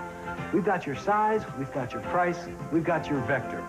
Goodyear's most technically advanced all-season radio. Well, come on in. Say hello to Vector. Goodyear tires and our good service for more good years in your car. Go Goodyear. Part of the crowd here. Here are the major rule changes this year. Defensive pass interference. It's over 15-yard pass. It does not go to the spot of the foul, but it's a 15-yard penalty now. If you kick over the end zone, they bring the ball out to the 30 instead of the 20-yard line. Fair catch in the neutral zone. We'll explain that to you. We have offensive face masking. We have 2 face mask penalties, actually. Twisting and turning the head. 15, 5 yards of just accidentally grabbing the mask. We have a new quarterback from Miami, Vinny Testaverde, who is from Elmont, New York, a sophomore that Jimmy Johnson says could start for most college teams. He is playing behind one of the great ones, Bernie Kosar. Testaverde is opposite the Kosar in that he is very fast. He has 4.6 speed. Gives the ball to Oliver. A flag is down. He may have some holding here against Miami. Oliver brings it out to the 46. There's Bernie Kosar. He, a young man that I asked Jimmy Johnson, Lenny, I said, what was the one thing that impressed you when you first met him? He said, his poise, his awareness. I watched all the film. Forget his arm, it's great, but he said, this man is cool. He's like a 30-year-old quarterback. Yes, he is. There. As a matter of fact, I talked to Jimmy Johnson, and he said that man there, Vinny Testaverde, he said when you look at him, the size of him and the speed that he has, he said that looks like your ideal quarterback. And he is an outstanding quarterback, as you said, and he probably could play for most other teams. Offensive holding. It was holding against Miami. They'll have a first down and 20 on their 29. Vinny Testaverde has a strong arm. He has Oliver and Alonzo Highsmith behind him. Kintai and Blade second-string receivers then. Look out, a screen coming up. It's to Highsmith, 30, 35, 40, 45. Still rolling and is out on the 45-yard line. Taken out by Jonathan Robinson, the right cornerback. You have to be impressed with his Highsmith so far, Lenny. Yes, sir. He had an outstanding block by his lineman, Comandero, though, on that screen pass. He really leveled the cornerback out here that opened things wide open for Highsmith. 16-yard gain. It's on the Miami 45, and they now have a second down and 4 yards to go. Miami ahead, 14-7. 7:42 to go in the first half. I'm Kurt Gowdy along with Len Dawson. Testaverde gives the ball to Highsmith. Not much of a hole. He wriggles forward. Goes to the 49 of Miami. Taken there by the freshman Nate Hill, 99. Tom Powell, the strong safety. Hill was voted last year, if these things mean anything, as the outstanding high school defensive player in America at LaGrange, Georgia.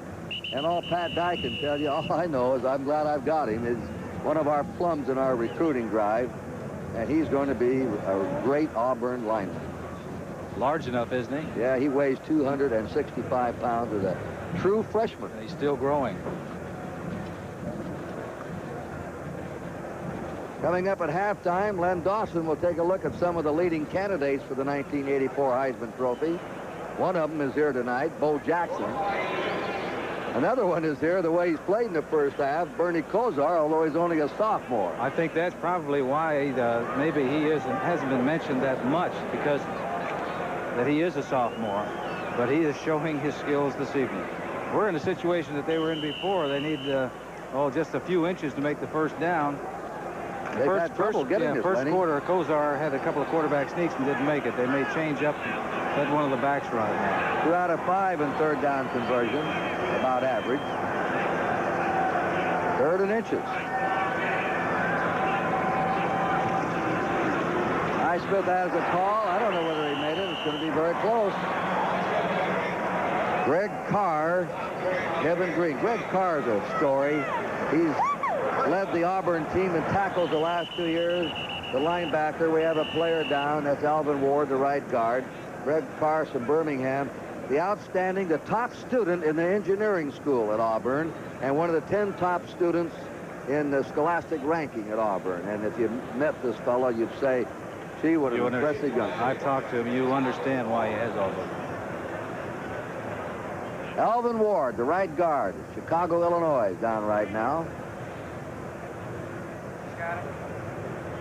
For The score is 14-7 Miami, 6:53 to go. Overhead, the Goodyear Blimp Enterprise from Pompano Beach, Florida, piloted by Mike Fitzpatrick, who hails from Newport, Rhode Island. Not far from here, 200, huh? Goodyear Blimp. He's all right. Ward goes off. The offensive line broken up momentarily. They played together 3 years in a row now. They do a job. Mike Moore's replaced him from Bradenton, Florida. First down, Miami on their own 49.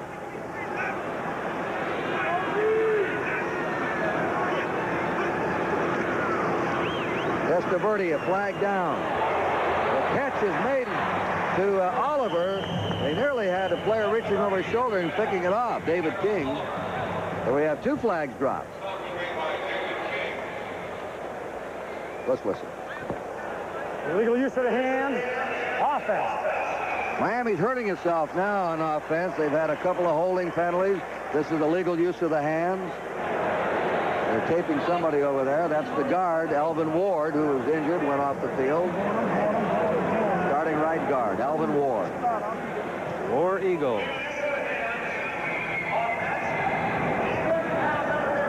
Auburn's mascot. That's a great story how the War Eagle in 1892 flew over the football field at Auburn when they scored a touchdown. Came back. It's a long story. We won't get it. But they were telling it to me about 10 minutes later. Magnificent looking bird, though. Testaverde. There goes Highsmith again. Out to the 40. 30. Drops the ball. And I believe an Auburn recovery. Highsmith had picked up the first down and more. And Auburn has it. That's the second turnover of the game. Both charged to Miami. They have run Highsmith on that draw play 3 or 4 times, and he's made excellent yardage. He got a terrific block from number 37, Darrell Oliver, the running back. And here it is coming up. Highsmith going to the sidelines. He's carrying that ball. Look at that, much too loosely. He just pops it out of his own hands. It takes a bounce, and the bounce goes Auburn's way. There are 1, 2 Auburn players around now. There's going to be 3 or 4. They come up with a football. Victor Beasley came up with a first down Auburn on their 32-yard line. Washington to Bo Jackson. Jackson can't get outside. They're really pinning him in. He's got that blazing speed, but they won't let him outside so far in the game. Fleming, the linebacker, they were concerned about their linebackers. Fleming's been outstanding, a junior from Pennsylvania, and Reggie Sutton. You know he's going to be good. He's one of the best in the country, number 1 from Miami, Florida, sophomore. Jackson's carried the ball 10 times, 32 yards, an average of 3.2 yards a carry. His lifetime average at Auburn is 7.7, or 7.2. He's averaged only 3 yards in this game. Now the pass coming up. How to go. Look out. Sutton trying to pick it off, intended for Freddie Wagan, number 14. The red-headed freshman. That was a poorly thrown pass, and it's fortunate for this young man that it was, because there were 2 defensive men right there in the area. It could have been an interception, and there was nothing but sideline all the way into the end zone down that left side. Been intercepted. We have a 3rd down coming for Auburn. They're putting in Gaines, number 19, Buford, number 11, as wide receivers. Willie Martinez has gone in, replacing Jones, defensive secondary for Miami. Great drop back this time. Now he'll roll out. Washington throws on the run. Wide open is Buford, who caught the touchdown pass. First down, and he was wide open at the Miami 48. 21-yard play, and it's odd that Auburn's running game has not clicked tonight, but his passing game has been his most Washington got outside, and he could see what was going on downfield. He throws a nice ball to Buford over the linebacker, makes a nice catch, and big first down for the Auburn Tigers. You know, Lenny, the way Miami stopped the run, this passing could be very important to Auburn tonight. Well, it certainly is. When you're loading up against a run, the pass has to be there. Here's the option. Washington carries the ball, 45, 40, still going, gets down to the 37. And he should have a first down. Auburn on the move. They're trailing 14-7, 4:49 to go in the first half.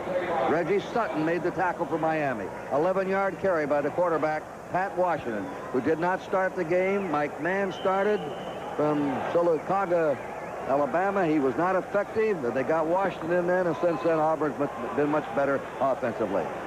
They're now on the 37-yard line of Miami. Miami's had 2 turnovers, Auburn none. Washington fading. Got him open. The ball deep. There he is. Over his head. Out there is the freshman, Freddie Wagan, wide open. And they're getting these men open deep against the Miami secondary. Well, they're concerned about the run. They're concerned about stopping Bo Jackson, and they're faking. This is the option. Man-to-man coverage out here. Wagan had about, I don't know, 3 steps on the defensive man, Reggie Sutton, but the ball was overthrown by about a step. As you can see there, there's not a defensive man around. Second down 10 for the Auburn Tigers on the Miami 37. Buford is flanked to the right. Washington spins, hands the ball. Crossing the 35 is Brent Fullwood, number 22, and he's hit by that strong right tackle, Kevin Fagan, 95. And if you want to know why Miami's worried about the run, here's what Auburn did last year. Look at that, 294 yards rushing a game, ranking 3rd in the country. And they will run the ball 4 times every time they throw the football. Rushing yardage today, Miami's favorite. Third down 7, Auburn on the Miami 34. He raises up, he throws, he's got Gaines. Gaines is out of bounds.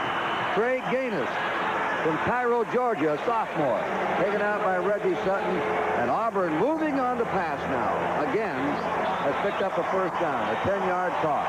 When you stack up against the run, that means on the outside, the defensive backs have to cover the wideouts man-to-man, and that's what they're looking at right now. They're going to try to change that. They're going to try to get 2 defensive backs out there, and that would help open up the running game. Bo Jackson is out. Tim Jesse's in. He'll be number 25. Washington. First man through is the fullback, Tommy Agee, who gained over 200 yards against Maryland last year and 96 against Michigan in the Sugar Bowl. Bruce Fleming and Dallas Cameron teamed up for the tackle for the Hurricanes. On the 25-yard line of Miami. It is second down, 11 to go for Auburn, and they've been making some big third down plays, Lenny. But what they're doing now, right now, they're put in a passing situation with second and about 10 or 11 yards to go.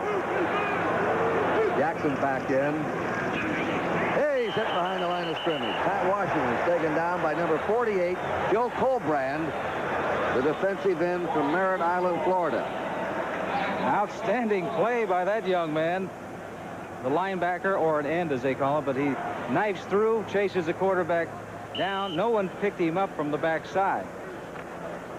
Big play. Now they're definitely in a passing situation. Joe Colbrand, third down and 13 for Auburn. Washington's hit 4 out of 7 passing for 99 yards. He gives it on a handoff. Piled up is Fullwood at the 25-yard line by Bruce Fleming, the linebacker. And number 92, Winston Moss. That was a delay play or a draw play, but it is not there. That defensive Miami is doing an outstanding job. Fourth down, 11 to go. Auburn will try a field goal from Miami's 32. The kicker will be Robert McGinney. Holding is Mike Mann. Time remaining, 2:07 in the first half. 42-yard attempt here. The kick is up. It's got the legs, and it is good. He's got it. 42-yard field goal by Robert McGinney. So Auburn capped off the drive that was called with a field goal. The score now is Miami 14 and Auburn 10. Today's cars do things yesterday's cars didn't. Please fasten seatbelt. Their smaller, higher revving engines can break down an oil's viscosity within 1,500 miles. The tests show Castrol suffers no significant breakdown of viscosity even after 5,000 miles. So listen to your car. Exceeding recommended RPM. It may be telling you something. Castrol, engineered for smaller cars. This is today's Chevrolet. Performance. Camaro Z28. A Camaro that did a test track 0 to 55 in 6 seconds. A Camaro with remarkable new handling.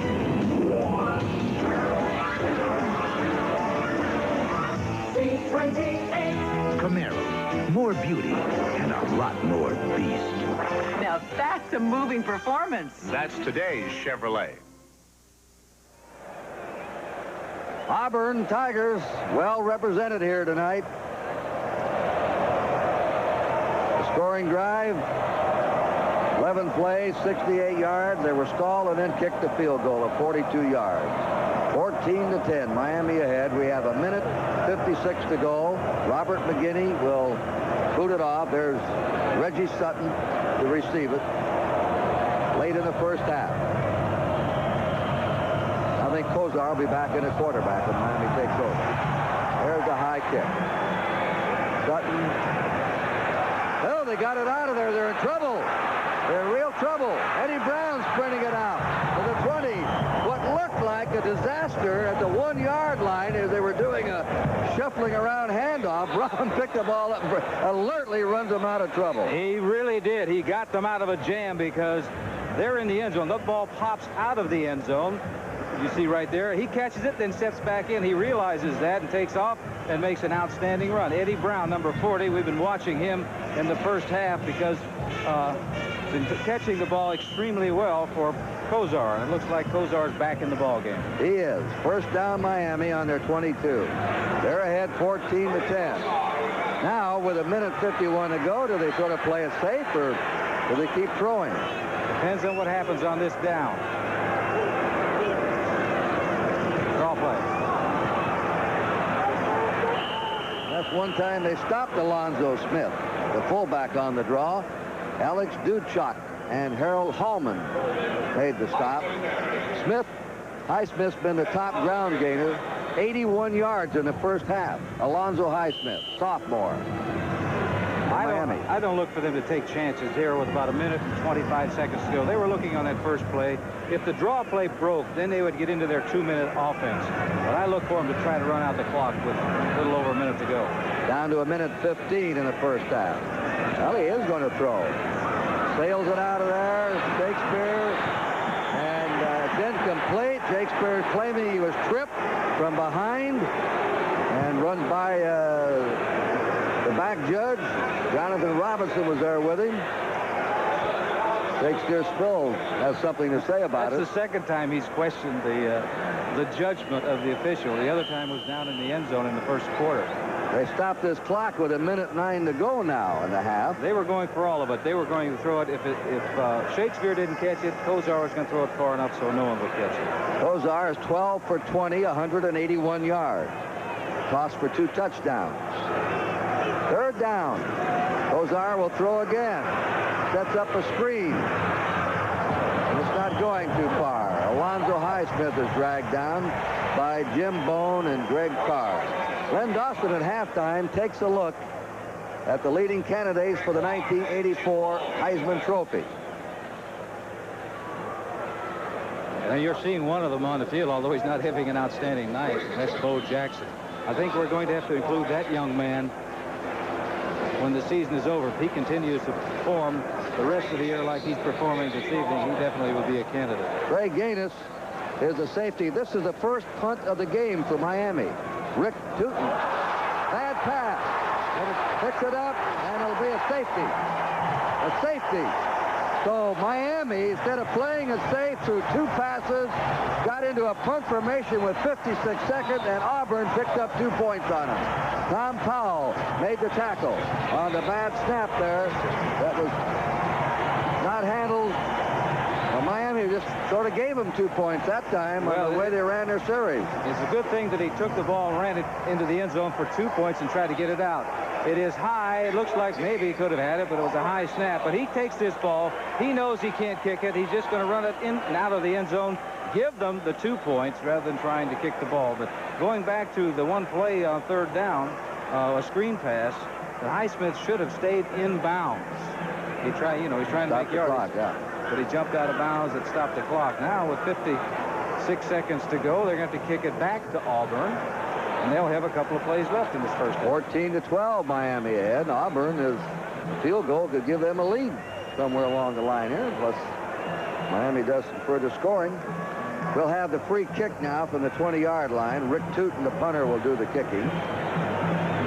So Auburn, Miami had a second down and 11 from their 24 or from their 20. Second and 12. Elected to pass the ball twice. Both incomplete. The clock stopped both times. On the screen, one of them going out of bounds. And then disaster on the thing. There's a ball handle on the 35. Up to the 40, and Auburn, Tim Jesse, runs it back into Miami territory to the Miami 48. Now, Miami's led this entire game and dominated the game, but it's turned around here somewhat in the second quarter. A 17-yard return, and Auburn still has a chance to strike here with 52 seconds to go in the half. Yes, they do. Look at the field position they're in. They're on about 47.5, almost the 48-yard line. Two big plays, and they're down there. They're spreading out in a slot left. Pat Washington takes the ball, throws it to number 30, Tommy Agee, the fullback. Agee gets it down to the 40-yard line of Miami. 7-yard gain. Dallas Cameron made the stop on him. Very safe pass. It was a screen pass. He got it out there, picked up, about 7 yards. A couple of good blocks by the offensive lineman on that play, but they should hurry up with 30 seconds remaining. They have second down and 3. They haven't taken a timeout yet. Another complete pass. That's to Jackson. He runs it out of bounds. Stops the clock at the 30-yard line. Jackson, the best pass receiver on the team. 23 seconds to go in the half. The score, 14-12, Miami. And you notice what Bo Jackson did very alertly. Got as much as he could, jumped out of bounds, saved that clock. They still have 3 timeouts remaining. Right. Stacy Searles is in the game at left tackle. I believe we got an Auburn man that's hurting down there. The referee is calling for the trainers to come out on the field. It's number Steve Wallace. 78, Steve Wallace. Left tackle from Atlanta, Georgia. Well, a little recap on the scoring in the first period. Auburn was stopped on their first series of downs. They had a punt. Miami took it and went 66 yards, 7 plays, with Kozar passing to Shakespeare, 17 yards for the score. Then Auburn was stopped again after receiving the kickoff. Miami took the ball on their own 29 and marched all the way to the Auburn 10. When Kozar went to pass, 2 of the defensive linemen deflected the ball into an interception. They stopped that drive. Auburn again stopped, had to punt. Miami came right back, went to the 12-yard line. Twice they tried the quarterback sneaks with inches to go and failed to make it, and Auburn took over. That was the end of the quarter, 7-0. Auburn tied it up. 88-yard drive. A pass to Buford for 31 yards with 13:20 to go in the half. This is Wallace coming out. The kick was good. Miami went ahead. 8-yard pass from Kozar to Shakespeare. And a field goal and a safety now put Auburn behind by just 2 points. Washington dropped at the 33. Bruce Fleming, the linebacker, hit him. Number 58. That man's played some game tonight. Yes, he has. On that last particular play, they had Bo Jackson split way out to the left, thinking that the Miami team would rotate to that side and they'd run the option back the other way. But it did not work because linebacker Fleming, number 58, did an outstanding job. Here it is. He's trying the option. As you notice there, the quarterback is not looking at the stomach of the fullback. He is looking to see what happens. I don't think he liked what he saw there because Fleming put him on his back for about a 3-yard loss. An odd story for Auburn tonight, a team that gains better than 3-1 last year running over passing. Tonight, Auburn's made 46 yards rushing, only 46, averaging just under 300 yards rushing a game last year, and 116 yards passing, nearly 3-1 passing over running. So you never know. Yeah, they averaged about 90 yards last year. Passing, yeah. They struggled quick, got more than that in the first half, but they've been forced to go to the pass because Miami has been taking away the running game. There's the time remaining in the first half, 17 seconds. Wallace was injured. Stacy Searles replaced him from Treon, Georgia, at left tackle. It is now a second down and 12 to go for Auburn. They need about 10 yards. He's hit and buried. at the 38-yard line by Bruce Fleming again. The unheralded linebacker. Fleming, number 58. They lost Brophy. They lost some great linebackers last year, and they were very worried about their linebacking. Number 58, take a look at the man we're talking about, Fleming. He sees him. He's coming in. 95 gets a hand on him. That's Fagan, outstanding defensive lineman, and then Fleming really mopped up on him. I think one thing we found out about Washington, though, Kurt, you know, they were concerned about his shoulder or his chest being hurt. Well, he took that type of a shot. He must be all right. One timeout left for Auburn. 7 seconds to go in the half. Miami leading, a tight one. Auburn was rated a 3-point favorite.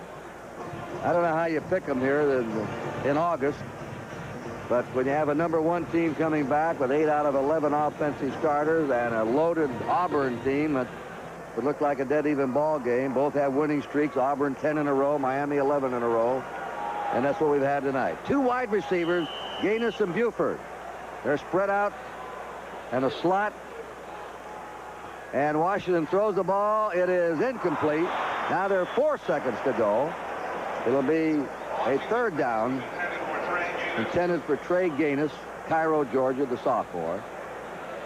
He ran a punt back 80 yards against Tennessee for a touchdown last year. It's Jimmy Johnson. Looks a little like Glenn Campbell, doesn't he? Yes, he does.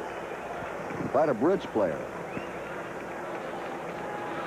Well, he's in a bridge game right now trying to figure out how to stop these teams. 4 seconds to go. They will have to go into the end zone. That last time when the ball was dropped, he could have caught it, gotten out of bounds, and still had an opportunity to kick a field goal. But you're seeing... Hey, wait, you got 2 court. Mike Mann is in there, lined up to the left. And they throw the ball to Mike Mann, the quarterback. And he's going to sail it in the end zone. It's way short. And they should knock this down, and they do. Incomplete. Time is out. That's the end of the first half. So they try to trick play with Mann and alternate quarterback going in, trying to get it to Jeff Parks. Washington lateral at the man who threw the long pass. So we're at halftime of the 1984 Kickoff Classic, and the score is Miami 14, Auburn 12. The 1984 college football season officially is underway tonight with this classic from the Meadowlands in New Jersey. United States Marine Drum and Bugle Corps entertaining and fireworks here at Giant Stadium in the Meadowlands Sports Complex.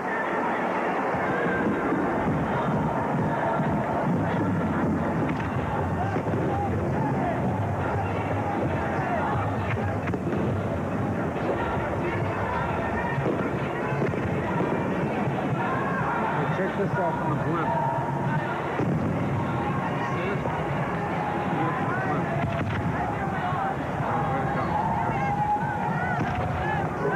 We have a chance now. We're going to go back in the first half and look at some of the key plays.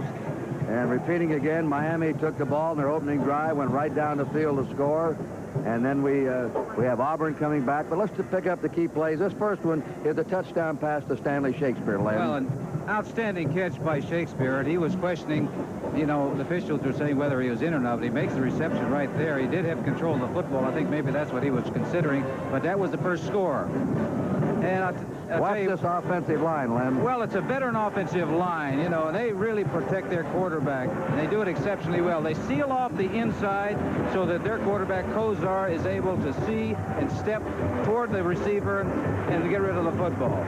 Auburn couldn't move in the first quarter, but number 10, they put the quarterback, Pat Washington, in. He moved him. Here's his touchdown pass to Buford. And it's an outstanding catch. As a matter of fact, the tight end is running down there right now. It looks like he's throwing to him, but all of a sudden, the speedster Buford, number 11, comes in and makes the reception. 7 points for Auburn. But Bernie Kozar comes right back, and he's going to find Mr. Shakespeare again. Yes, it's a blitz is on, which means that there's single coverage on the wide receivers. He reads it very well. He's rolling out. He's falling that way, actually. Throws it half sidearm and gets it into the end zone. Number 6, Shakespeare, makes the reception right there, and another touchdown pass. Alonzo Highsmith has been very effective tonight running the draw play. He's been the leading ball carrier in the game. Here's one that he broke for big yardage, but look what happens at the end of the run. Yeah, he's going to lose the handle on the football because he's trying to switch hands, and the ball just the ball, and it just pops out of his hands, and it's going to be floating around down there. This is synthetic turf, and when it bounces on that turf, you have no idea where it's going to go. That time it went in favor of Auburn. They came up with the fumble. Bo Jackson tonight is so far back. I say so far, you don't stop him forever. Watch how they've contained him, and look how he's popped by this Miami defense. Well, you're going to see him coming out on a little reverse here, and he is hit. And it's amazing how he maintained his balance. The ball pops loose, but he maintains eye contact on the football, takes off again. But look at the pursuit by the Miami Hurricanes. They've done an outstanding job against the run of Auburn in the first half. After Auburn kicked a field goal, Miami got the ball toward the end of the half. Couldn't move it, and they tried to punt. And look, here's a safety coming up. Right, this is the first time that they had to get into this punting situation. And the punter wisely took the ball, was going to run to the end of the end zone because he wasn't going to try to punt the football. 2 points. Well, those are the highlights of the first half. A little bit later here, we'll give you the team statistics and individual stats, and some of them are very interesting. More fireworks going on here at Giant Stadium in the Meadowlands.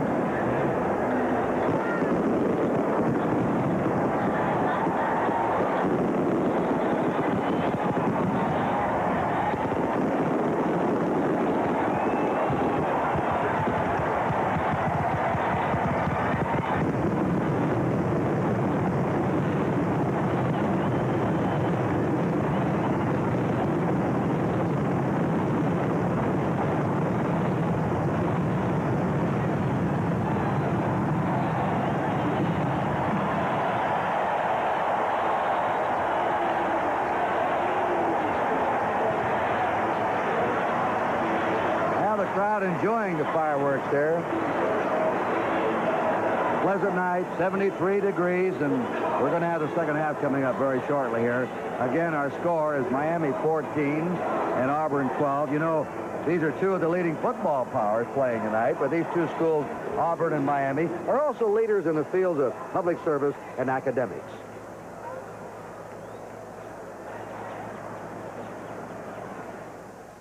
August the 23rd at the United Nations, Auburn University announced the creation of an international aquaculture network linking scientists from 70 nations in a cooperative effort to combat world hunger.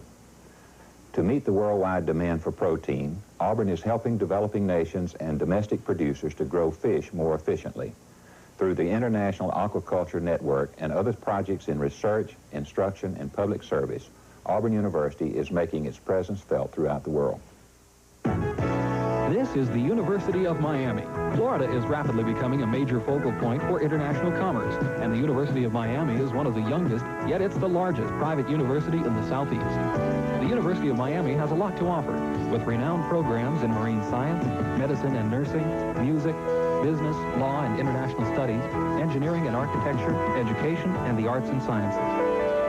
The University of Miami, a global university in a global city.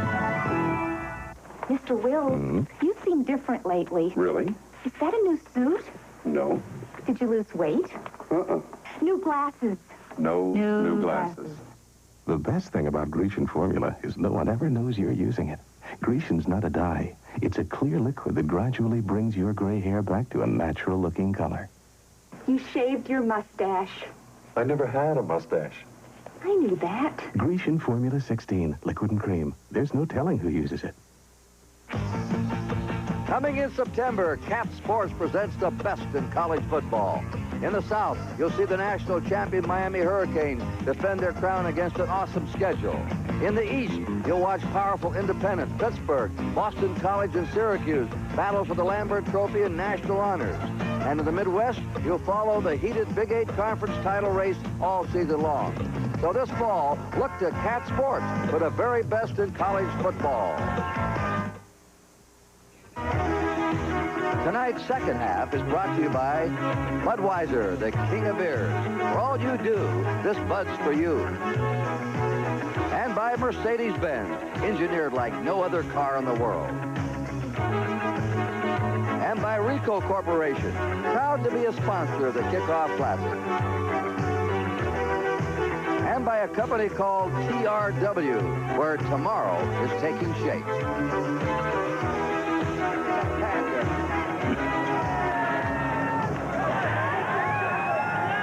Some of the Miami fans The Hurricane fans. They're on the other side. Auburn's right down below it. And they've seen a very interesting game here. That's Pat Washington. The quarterbacks will have to move Auburn. Here are the halftime stats. So, Lenny, take a look at them. Well, we're taking a look at it, and I think you can see 268 yards for Miami as opposed to 159 yards. Looking at the first half, it very easily, Miami could have scored the first 3 times they had the opportunity with the football, but the batted ball that was intercepted was one of them, and they stopped a 4th down and inches by the quarterback sneak. But it could have been a lot closer. And bear in mind this, though, that Auburn last year was behind in 6 of the games that they played. They won 5 of those 6 games that they were behind. They are not too concerned. I know there's at halftime the coach is probably saying, hey, we didn't play well at all in this first half. We're lucky to be 2 points behind in this game, but you know, all we got to do is go out and play our type of game and get something going out there and establish something in that line of scrimmage, and we can win. We just looked at Jimmy Johnson, his first game, the Miami Hurricane coach. Here's the kick to Eddie Sutton. Eddie Sutton fields it on the goal line. Reggie Sutton out to the 10 and out to the 19-yard line. Reggie Sutton of Miami. Tom Powell went down to make the stop on him. So we have a first down. Miami's ball. Here's Kozar. There are his first half statistics. I look for them to open up just like they did in the first quarter. Come out throwing that football. One thing Auburn's done well, they haven't committed a turnover. Miami's committed 2. Oliver and Alonzo Highsmith are the backs.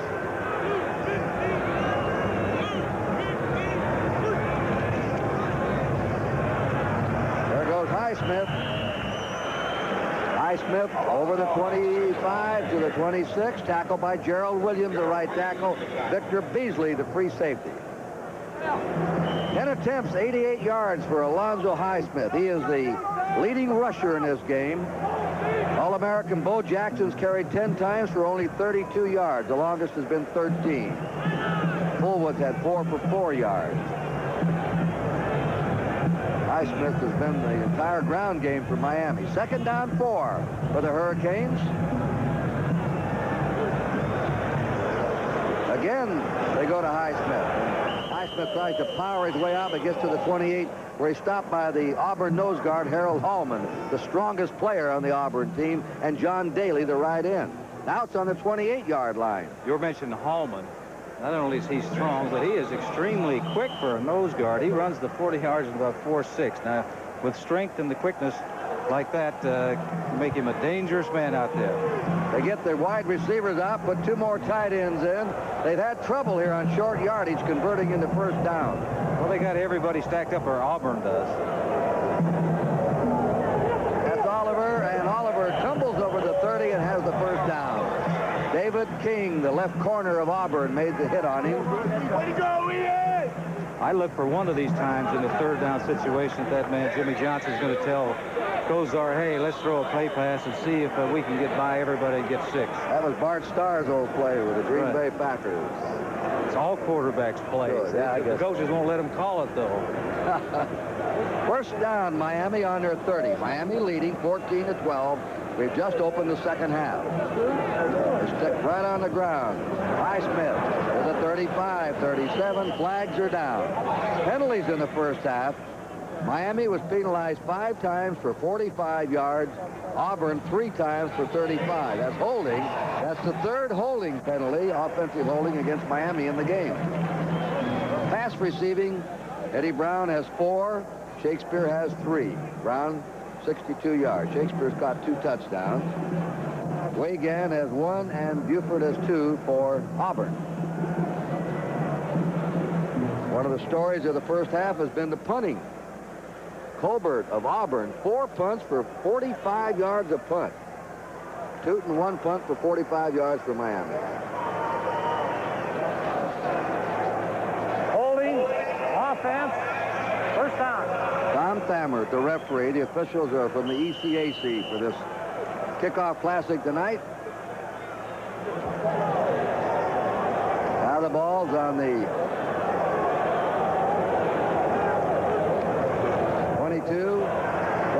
fading deep, sets up the screen, and they get right to Willie Smith.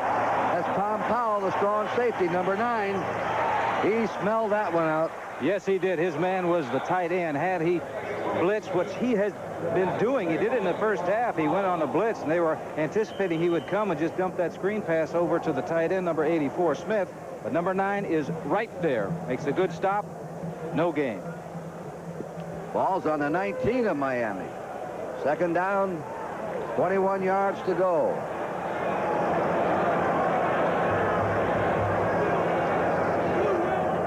Watching and see Auburn's adjustments against this passing game in the second half. Kozar fires a crossing pattern. Eddie Brown, 35. And he's throwing backwards. He lost yardage. He was up to the 35, and they take him back. Victor Beasley, Tom Powell, the two safety men teaming up.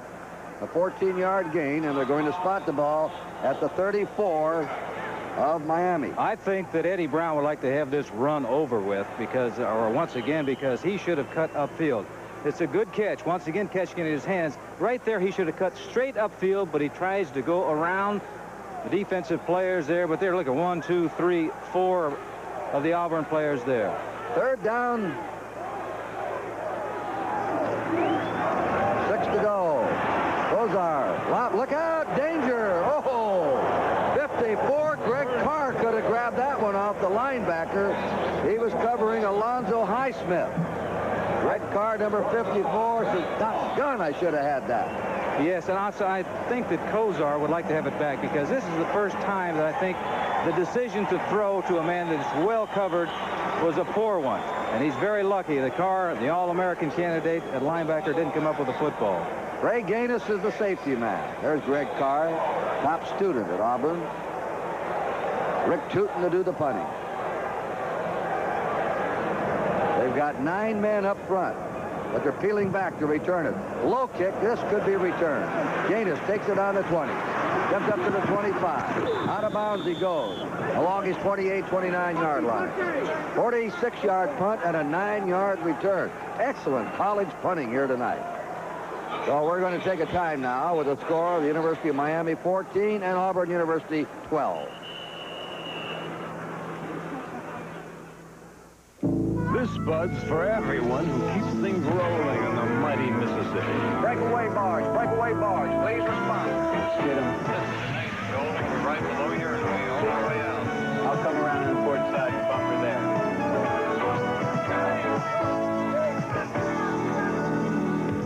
Yeah, just for you. That distinctively clean, crisp taste that says Budweiser. For all you do, this Bud's for you. One reason why Duracell batteries last so long is because we never stop improving them. In fact, today's Duracell batteries will last up to 20% longer than the ones we made just 3 years ago. And we'll keep on improving them. Because on that score, we have a one-track mind. Duracell, the copper top battery. When it comes to making them last longer, we never stop. The overhead look at Giant Stadium. First down, Auburn. They'll get their hands on the ball for the first time. That's the Auburn bench. Auburn has the ball on their 29. 11:15 to go in the third quarter. Miami leading 14-12. Pat Washington, the quarterback. Washington to Fullwood. Fullwood comes through. 40. He may go. And he's finally tackled inside the 40. And down he goes at the 39. Darrell Fullerton got him. Brent Fullwood, the sophomore, that Pat Dye said may lead our team in ground gaining tonight because he's that good, and also because he has Bo Jackson blocking for him. Bo Jackson is a great block, but he had some outstanding blocks up front. Number 58 is Fleming, who did a great job in the first half. He was blocked, and here he comes. Down the middle. And I'm sure that the coach at halftime said, hey, we got to establish our running game. Now Bo Jackson has the ball over the 35 to the 34. That was a 32-yard run by Brent Fullwood, the sophomore from St. Cloud, Florida. And Julio Cortez just made the tackle on Bo Jackson. Spot the ball on the Miami 34. That game by Jackson is for 5, 2nd and 5. Now this looks like the Auburn running game that matched up nearly 300 yards a game last season. I'm sure Pat Dye at halftime, as I said, told him, hey, let's go back to what we do best, and that's run with the football. 2nd down, 5 for Auburn. Washington's pass is over the head of Trey Gaines. He was covered by Reggie Sutton. Gaines, number 19, Cairo, Georgia. And he was well covered by Sutton. It's a good thing he threw the ball high and far, because had he underthrown that ball, Sutton was in a position to make the interception. Reggie, as a sophomore, is one of the better cornerbacks in the nation. Clayton Buford, number 11, will be a wide receiver. This is a 3rd down play for Auburn. 5 to go on the Miami 34. Jackson has the ball. He's outside. He has the first down. There's the speed. Starts in, goes out. 222 pounds, a track sprinter, and a high jumper at 6'10", and a baseball star. Fullington and Jones drove him out. The concern of Miami about this man was you really can't stop him. He's too good. He's an outstanding runner, but you have to maybe slow him down a little bit. In the first half they did, but I said before, if you give him just a little bit of room with that great speed, he's going to pick up good yardage. Well, this is a different looking Auburn team now to open the 2nd half. They're trailing by 2. That's Bullwood. Smashes to the 20 of Miami. They're all in there. Kevin Fagan, the right tackle. Willie Bruton, the nose guard. Darrell Fullington, number 19, came up to tackle Bullwood. Bert, I think you're noticing the ball carriers. They really hold on to that football. They really work at it. This man says we will not fumble, period. He won't permit it in practice. 2nd down, 8. Auburn on the Miami 20. Option play. Flag. Bullwood is down, taking the pitch out. John McVay, the linebacker, got him. We talked about the Miami linebackers. A big question mark. A flag is down, as we told you. Jay Brophy, Ken Sisk, and Jack Fernandez were outstanding. And one of the reasons they won the national title last year. They're gone. They've graduated. And here you're going to see stringing the play out. Stringing it out, 93, McVay makes the hit. And you see right away 2, 3 other Miami Hurricanes get involved in the tackle. Gang tackling, it's a must when you're going against a team like Auburn, the way they run. What I was trying to establish, Lynn, is offense. Fleming and McVay have never played much in a game as linebackers. I think tonight they've been outstanding. Yeah, well, did you mention Fleming in the first half, what he did? 5 tackles, 4 assists, and they were questioning, whether that position was going to be a weak one or not. Found out so far it is not a weak position. Holding, offense, 2nd down. The ball now is on the 32-yard line of Miami. It is a 2nd down. And 18. Miami leading 14-12, 9 minutes to go in the 3rd period. In that slot formation, Williams will throw on the run. Gets it out and throws it away. And 95, Kevin Fagan's on him, and the flag's down. They'll probably have a roughing the passer, and Miami's unhappy about it. We had a roughing a passer call in Auburn in the first half.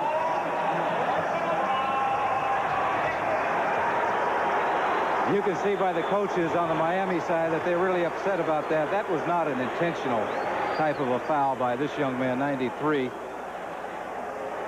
Or 95, I guess it was Fagan.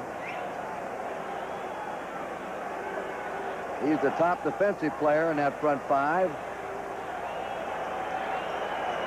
Big break here. Bad one for Miami, good one for Auburn, a roughing the passer. Now they're in field goal range.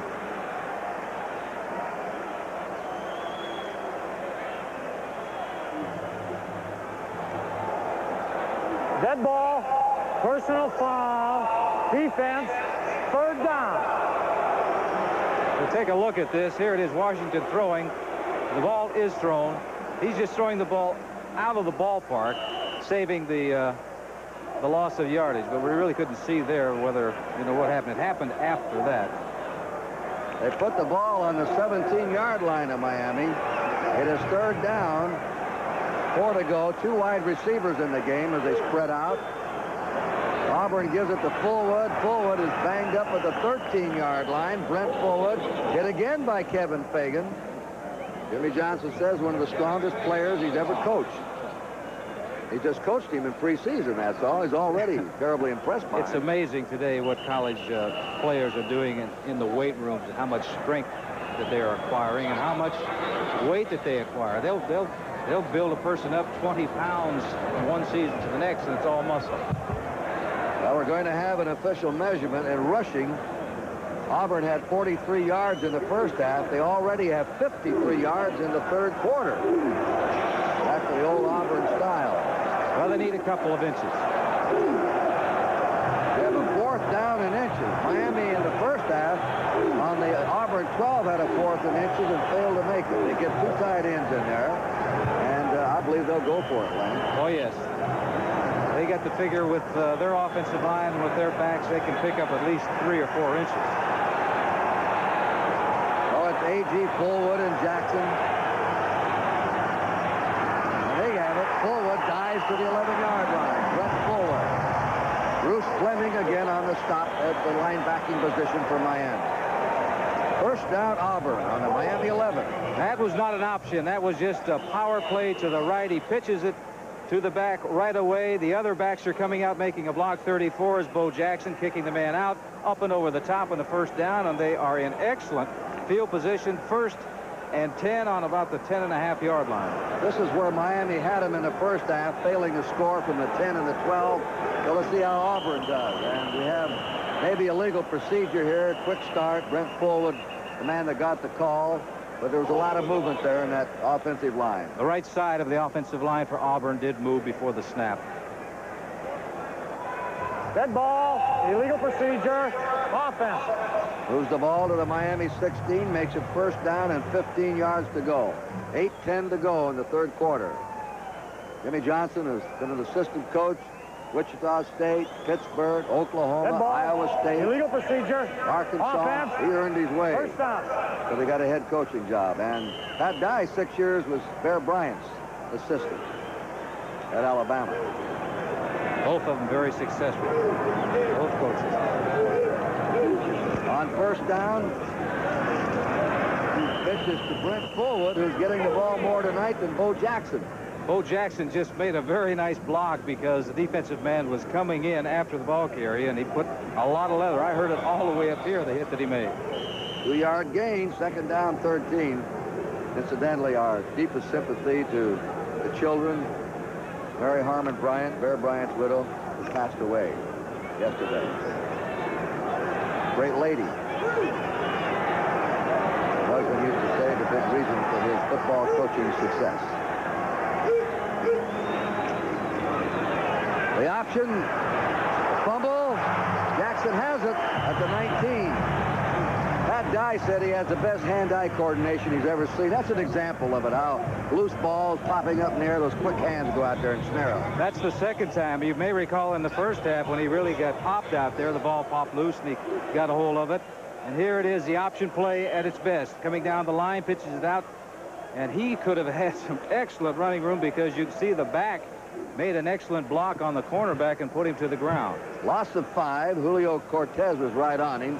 Brent Fullwood is out. Tim Jesse, number 25, is in. They're putting Jesse out wide to the right. Gaines is the slot back. It's 3rd and 18 for Auburn in the Miami 19. The pass is way out of bounds. Incomplete. There was Reggie Sutton out there to defend with Clayton Buford.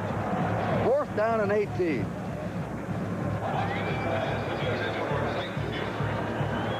Here we are at the Giant Stadium in the Meadowlands. We're in the third quarter, 14-12.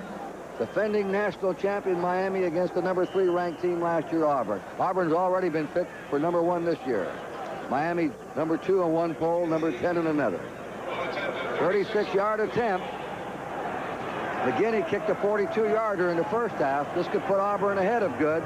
The kick is up, and the kick is good. Auburn has the lead for the first time in the game. That's quite a place kicker. Freshman. 36-yarder, a 42-yarder. We'll be back at the Meadowlands. Auburn leading 15-14. It is the revelation of an automobile like none before.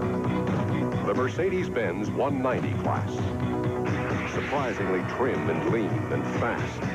A virtue enhanced by its aerodynamic architecture. It has the quickest reflexes of any Mercedes-Benz sedan. From the engineers of Mercedes-Benz, a new class of automobiles.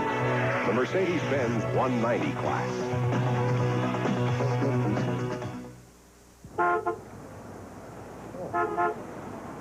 Hold it! Can anyone here name a copier maker that's bigger than Ricoh? Xerox. Ricoh's bigger. IBM? Ricoh's bigger. And we got to be bigger than Xerox by making a full line of copiers that win top marks for quality, like this Ricoh 6080 console copier. What a revelation. Now, are you still overlooking Ricoh and the Ricoh 6080? Call Ricoh. We respond. Auburn will kick off. Miami to receive. We have two freshman place kickers in the game, and one of them, Robert McGinney of Auburn, has had two long field goals. The last one has put Auburn ahead for the first time of the game. Miami's led all the way up until now. Here's the kick by McGinney. This one is coming to Eddie Brown on the 5. Eddie Brown out to the 10, 15. They're waiting for him out there, and they bring him down. Jammed against that far sideline. It's number 40, Arthur Johnson, and John Daly, 96. There's the Auburn Tigers scoring drive that was stopped, 71 yards, and they kicked the field goal. Big play in that drive, once again, for the score was that roughing the passer penalty after the play was over. There's Miami's last three possessions. They've not done well on them. They have the ball on their 18-yard line now. Auburn seems to be stopping them. Ooh, there was a collision. That's Darrell Oliver. He rolled out after nearly having his head taken off by Arthur Johnson at the line of scrimmage. It's out to the 22. It's a gain of 4. It's 2nd and 6 for Miami. There was a lot of good hitting in the first half, and we're seeing once again in the second half as that young man, Johnson, number 40, really put a lick on that ball carrier.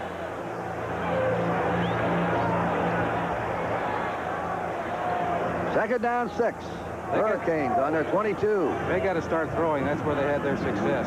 First half. Here's one coming up. It is a comebacker, and it's complete. No, they call it incomplete, I guess. Eddie Brown with Jonathan Robinson right there on him. That was a comeback. He goes down, comes back toward the ball. It was out of bounds. Incomplete. Now Miami's presented with a 3rd and 6 on their own 22. I think you're going to see them, they pick up the first down, start throwing the ball on first down because they have not been getting a great deal of yardage on first down running with the football. Shakespeare's to the left. Eddie Brown's to the right. 3rd and 6. Kozar with a big rush on. He's it out. There's the comeback. Eddie Brown has it. Sprints away. Cuts to the 40, 45, 50. They hit him from behind. He has a first down on the Auburn 46-yard line. Ben McCurdy, a linebacker, smacked him from behind. Well, if at first you do not succeed, try again. This is the same type of pattern that he threw the last play when he was out of bounds when he caught the pass. Here it is. Boy, there's nobody around Kozar. And the great thing is that he's able to see that receiver and, more importantly, see where the defensive backs are. A great throw. Eddie Brown has just caught his 6th pass and now has 109 yards. And they've taken him out to rest him, and Brian Blades, a freshman, number 9, replaces Eddie Brown, an outstanding wide receiver. Alonzo Highsmith sprinting out, 45, 40, keeps going to the 35 of Auburn. Ben McCurdy dragged him down, and Victor Beasley, the strong safety. And a very, very good game. He picked his hole very well. It just amazes me that here was a young man that was a defensive end during his high school days. All of a sudden they say, you carry the ball instead of stopping people. He's switching the ball from his right hand to his left, which is good because he wants the ball away from pressure, but then he switches it back to the right hand. He now has 102 yards, Alonzo Highsmith, in 13 attempts. He's the top ball carrier in the game, the sophomore. Kozar setting up. Turns away. Throws the bomb. Look out. Intercepted at the 5. Stepping in front of it is intended for Shakespeare. And up for the ball is Jonathan Robinson, number 32. Kozar really underthrew his receiver. Shakespeare, number 6, was in the open. Had he gotten the ball there over the top, he was in the end zone by himself. But he underthrew the football, threw it right in the arms of Robinson, the defensive back. That is a third turnover, as you see, against Miami. None for Auburn in an opening season game. So we'll be back here with a score. Auburn 15 and Miami 14. You want to win, you got to practice stopping Sarinsky. Murphy, you're Sarinsky. You dog me, Sarinsky.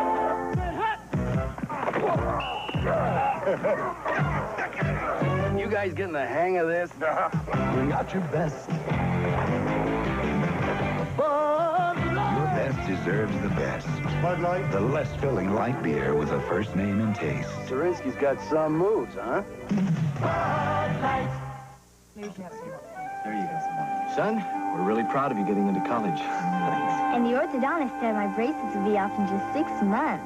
Even good news can weigh heavily on a family's finances. But thanks to John Hancock, you can balance your needs for the future with sound financial planning, mutual funds, retirement help, and more. Well, everyone, here's to our future. Put the weight of John Hancock on your side. John Hancock. We can help you here and now, not just hereafter.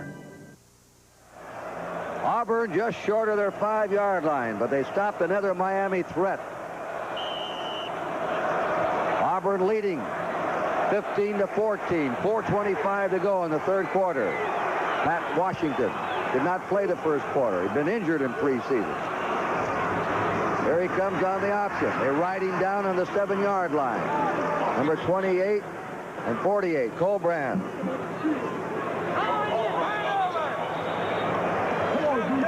Having an outstanding day, 227 yards, but the interceptions really hurting the Miami Hurricanes. The 3 turnovers in the ball game for Miami is a big, big difference. Especially early, it's like a boxer. When you have him on the ropes in the 2nd or 3rd round and you let him get up and get away, that's trouble. And Miami had him on the ropes in the first period. Has scored, went to the 10 and lost it, went to the 12 and lost it. Tommy Agee. Look out. Nearly a safety.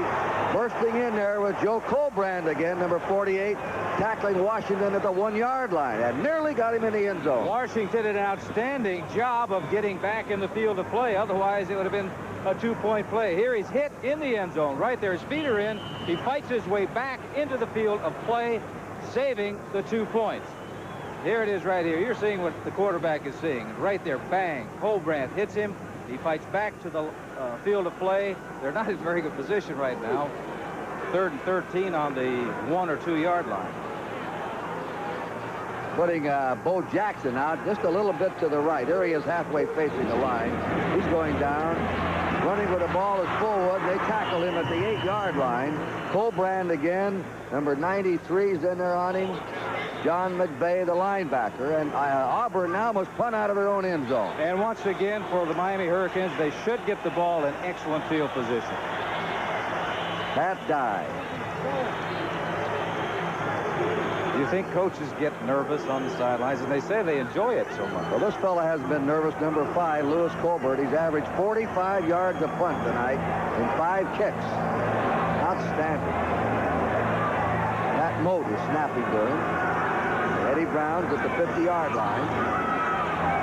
Just got it away. Good kick. Beauty. Look at this one, sailing to the 41-yard line.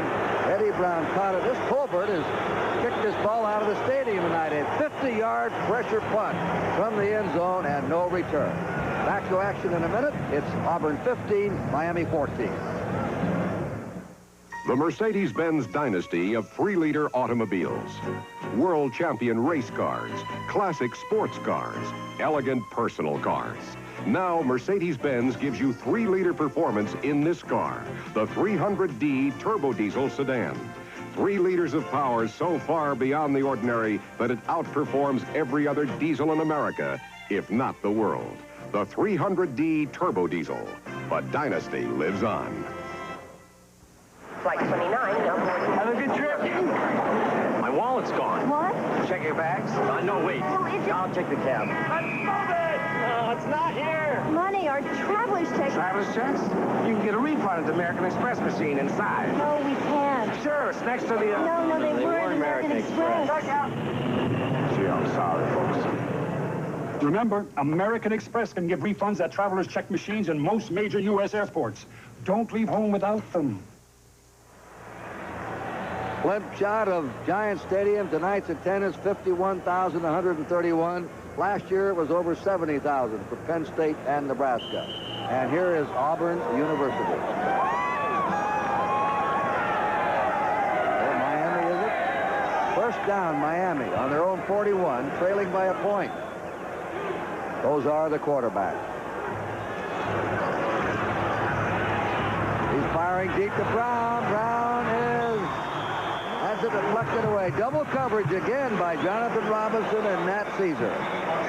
Right down the sideline, they had him smothered. 2 men on him.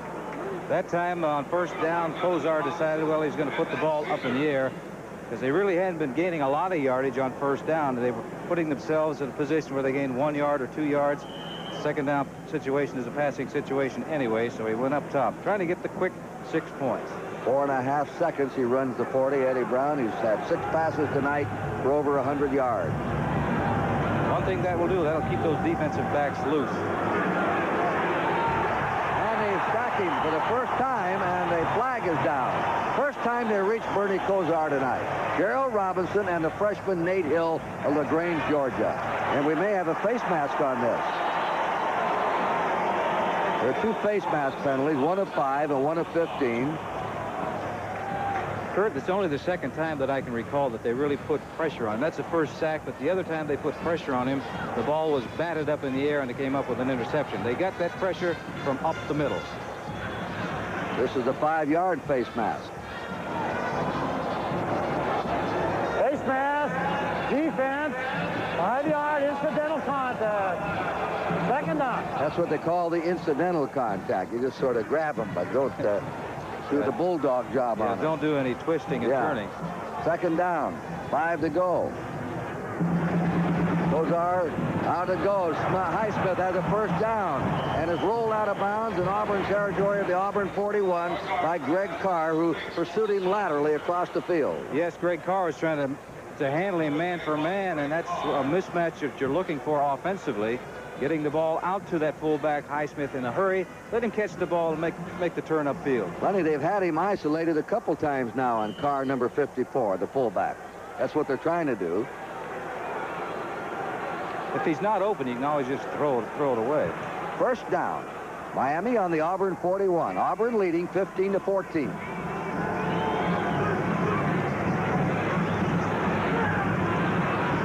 Quick one. Oliver incomplete. Darrell Oliver right in his hands, and he couldn't hold on to it. I don't know whether he was thinking about his spin upfield beforehand or... He was doing something because he lost the concentration. He took his eyes off the football. Talking about the receiving core of Miami, that's one of the few times, I think, or the only time that I can think of one of the receivers really not coming up with a catch when it was right there. Yes, Kozar could say in the huddle, it's all right, Darrell. I've had 4 or 5 others that shouldn't have been caught, but were. Second down, 10. Miami on the Auburn 41. A little over a minute to go in the third. Here's the blitz on. He dumps it off anyway, got rid of it. Trying to get it to Highsmith. Tom Powell was blitzing. Safety blitz. Tom Powell is their safety, and he's been doing that a great deal during the course of this ball game. And Kozar saw it. He read it, and he knew that he had to get rid of the ball in a hurry rather than take the big loss back there. He just dumped it off, hoping that somebody made a great catch. What they want to do is make him throw the ball before he really wants to. If you can do that, you can disrupt the timing on the passing game. They've been more effective at it this half than they were the first half. Brian Blades, number 9, a wide receiver's in. They have 3 wide receivers in there now. No, 2. Third down. Look out. Sacked him again. 49-yard line of Miami. That's the the second sack here in the last 2 minutes. Yes, it is. And you can credit the defensive backs of Auburn for part of that because they had great coverage on the receivers downfield. He had no one to throw the football to. That was Kevin Green and Harold Hallman that poured in on him. So the Miami offense is stalled here. They have now started on their 39 and a fumble, their 22, a safety. The 19, that was at the end of the first half. Their own 19, a punt, their own 18, interception, their own 41, and a punt. Steve Minnie is now going to do the punting. He's a senior, number 7. Trey Gaines, a wide receiver, is the safety man. 1:18 to go in the third quarter. A 1-point lead for Auburn.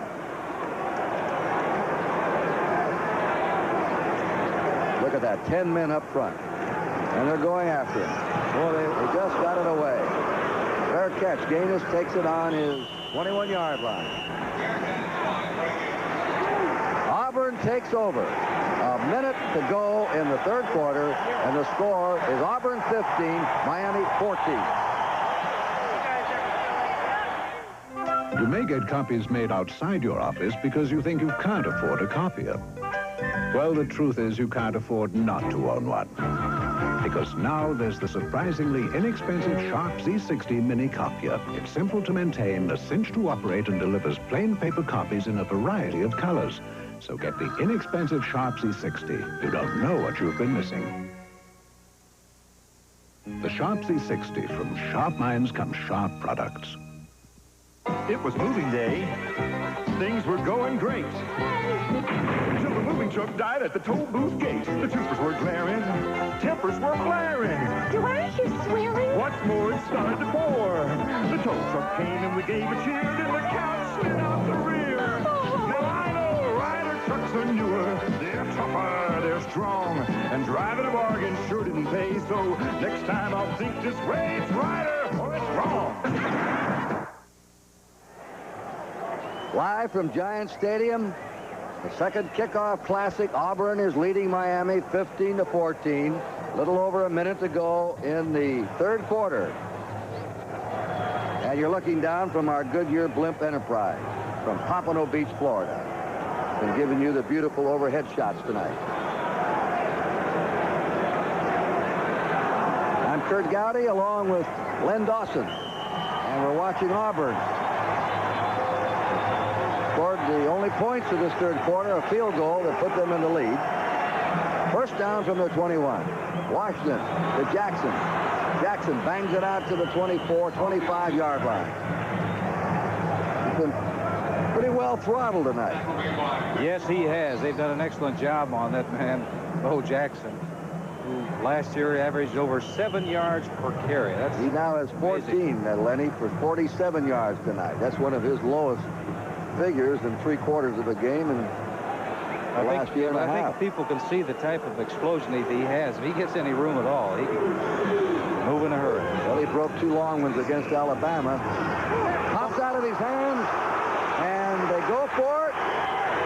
Who's got it? I think Miami's recovered. It's number 58, that linebacker, Bruce Fleming again, who led the team in tackles in the first half. He was a question mark. But what a game he's played tonight. I don't believe he's a question mark any longer. He's from Monaco, Pennsylvania, which I believe is around the Pittsburgh, Pennsylvania area. He is fired up. He has given them their first turnover in the ball game. The problem with Miami has been they've been turning it over, but here it is. Bo Jackson is hit, wrestled loose, and that is Auburn's first turnover. Miami's had 3. Big break for Miami at the end of the third quarter. Highsmith hit behind the line and taken down by 98. Gerald Williams, the right tackle from Valley, Alabama. Well, that was a big play for the Auburn Tigers because here they turned the ball over and they can't afford a big play. 98 is Thomas, who is an outstanding defensive lineman. So that's the end of the third quarter here. Giant Stadium in the Meadowlands. There he is, Gerald Williams. The score at the end of 3 quarters in the second annual Kickoff Classic is the Auburn Tigers 15 and the Miami Hurricanes 14. Fill those in for me. Don't you wish everything fit like Lee? Fit like Lee jeans do. Don't you wish everything fit as well as Lee jeans fit on you? Don't you wish everything felt as good? Don't you wish everything only could? Don't you wish everything fit? Lee, the brand that fits.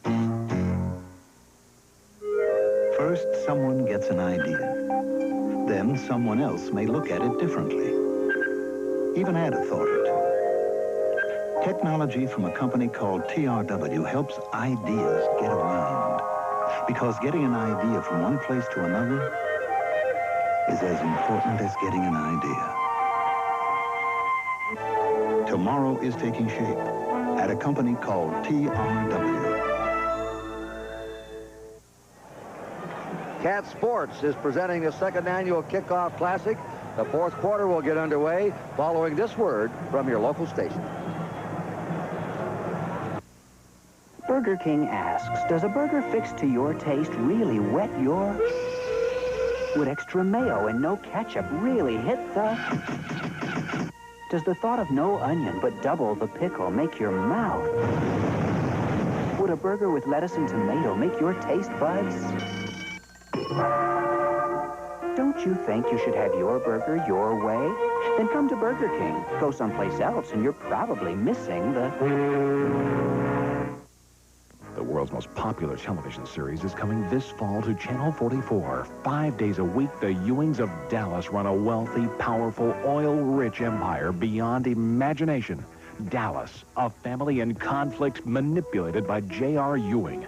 Don't miss a minute of Dallas, premiering Monday, September 10th at noon. Hattie, you can take it from old JR. Things will be real exciting this fall with Dallas every Monday through Friday. Right here on Channel 44. There's Bruce Fleming, linebacker, inexperienced, concern about him. And after the performance tonight, they can breathe easy there, I think, of that linebacking I spot. think the people concerned about him now will be the opposition of the Miami Hurricanes. Fourth quarter coming up, and there's a lot of substitution going on by Auburn. They feel by doing that, they'll be stronger than the other team in the 4th quarter. Miami on the Auburn 34 with a 2nd down and 13. Miami trailing by a point as we enter the 4th quarter.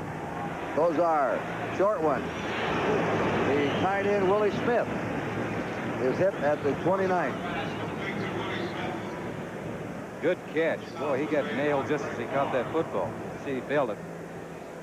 Well, after 3 quarters, here are the cumulative stats of the game. Rushing now, Auburn's taken the lead. Passing, Miami 257 to 116. Total, Miami still leading 340 yards to 222 for Auburn. 3rd down, 7. 29, 28-yard line of Auburn. Blitz. Out it goes. He overthrew him in the open. He had Darrell Oliver for a touchdown and tossed it over his head. They had the blitz on. Oliver was twisted around. This was a touchdown in the making. Here comes the blitz as you see them coming. Carr is coming, and he held up for a second, then threw it. Look at that. Nobody between Oliver and the goal line. 54 is Carr, the All-American candidate. Blitz, but he gets hit pretty good by number 72, Ward. Ozark gets rid of the football, but unfortunately threw it too long, put him in a 4th down and a field goal kicking situation. Greg Cox now will try a 45-yard field goal that could put Miami back in front. Auburn's had 42 and 36-yard field goals. The kick is up. It is good. Miami leads. A 45-yard field goal by the freshman Greg Cox. 2 field goals by the freshman McGinney on the other side. 14:09 to play in the game. The score now is Miami 17 and Auburn 15.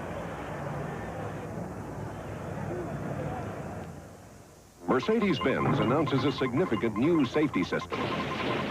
It supplements 3-point seatbelt protection. In a major frontal impact, the driver's head and upper body are cushioned, while simultaneously the front passenger seatbelt is automatically tightened, all in a fraction of a second.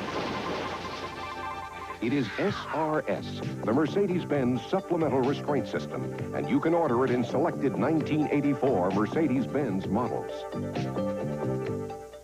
That's a big step, Tom. I'm still gonna go to college, Dad, but after the Army. I thought you wanted to be an electrical engineer. I'll be learning about electronics, and I can qualify for the Army College Fund. If you qualify, the Army College Fund will help you accumulate as much as $20,100 for tuition. So you're gonna be a soldier?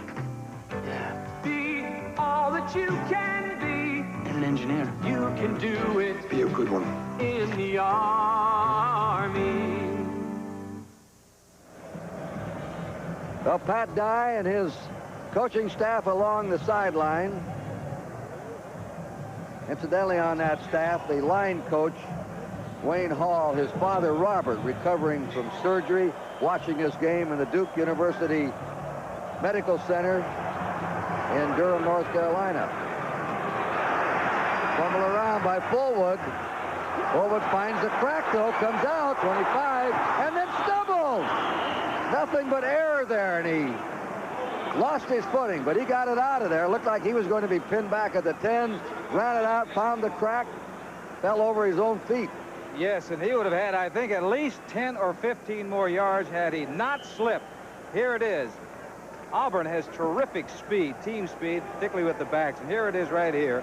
Coming out, there's no one there within the next 10 or 15 yards. You could see right there, he would have made at least 10 more yards. He's a kid who returned 10 kickoffs for touchdown. On the option play, coming through is Tommy Agee, the fullback. They haven't used him much tonight. Bruce Fleming, the linebacker. Willie Lee Broughton, the middle guard. Stopped him. It's on the 36-yard line of Auburn. It's going to be a 2nd down and 6. Auburn now trailing by 2. 14-12 at the half, Miami. Miami led the entire first half. Auburn kicked the field goal in the 3rd quarter and take a 1-point lead. Miami's come back with a field goal here early in the 4th quarter. 2nd down, 6. The pitch out. Jackson plunges to the 40, wriggles to the 41. Ken Calhoun, the rover. Bruce Fleming, the linebacker. They pinned that up pretty well, but he just about had a seam to run in. You know, it didn't look like much, but it was a 5-yard gain. There's been a 3rd down situation, 3rd and 1. That's actually, I think, less than 1 yard to go. 13 minutes left in this football game in the 4th quarter for Auburn, though. They got to start moving something and get a drive going. Auburn comes up with a 3rd down and a yard to go on their 41. Number 3 ranked team in the country last year. 10-game winning streak they have coming into this season. Bursting through, look out, Jackson, he's almost gone. Jackson thought he should have kept it. See that balance? He was tripped up twice, almost broke it. Calhoun finally got him. 27 yards for Bo Jackson. I think everybody's been waiting for this all night. He gets hit, he maintains great, tremendous balance right there, regains it, gets tripped again, almost maintains his balance. But you can see if you give him just a little bit of room, he's off in a hurry, and he got that 27 yards in no time flat. Bo Jackson, over 1,200 yards rushing last year. He now has 81 yards in this game and hasn't had a big game for him. Fullwood. This is the Auburn wishbone now that opponents are fearful of.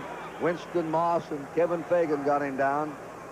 They're moving off that line of scrimmage. There's a kid that can run the 40 in about 4.5, 4.4. Another one is Jackson.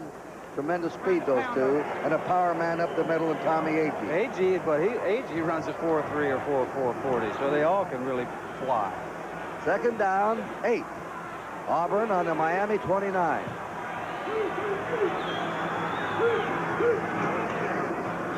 Washington running the option. They're hitting behind the line of scrimmage. And that is Dallas Cameron, the left tackle, number 64. He got to him from Melbourne, Florida. He is really moving. Number 64 is the left tackle. You can see him shedding off the block. Also 92, Moss is involved in there. Great pursuit by the Hurricanes. I think they got burned on that one play by Bo Jackson that got their attention. They have third down, 10.5 to go. Auburn on the Miami 32. Miami ahead, 17-15. 11 to go in the game. The pitch out.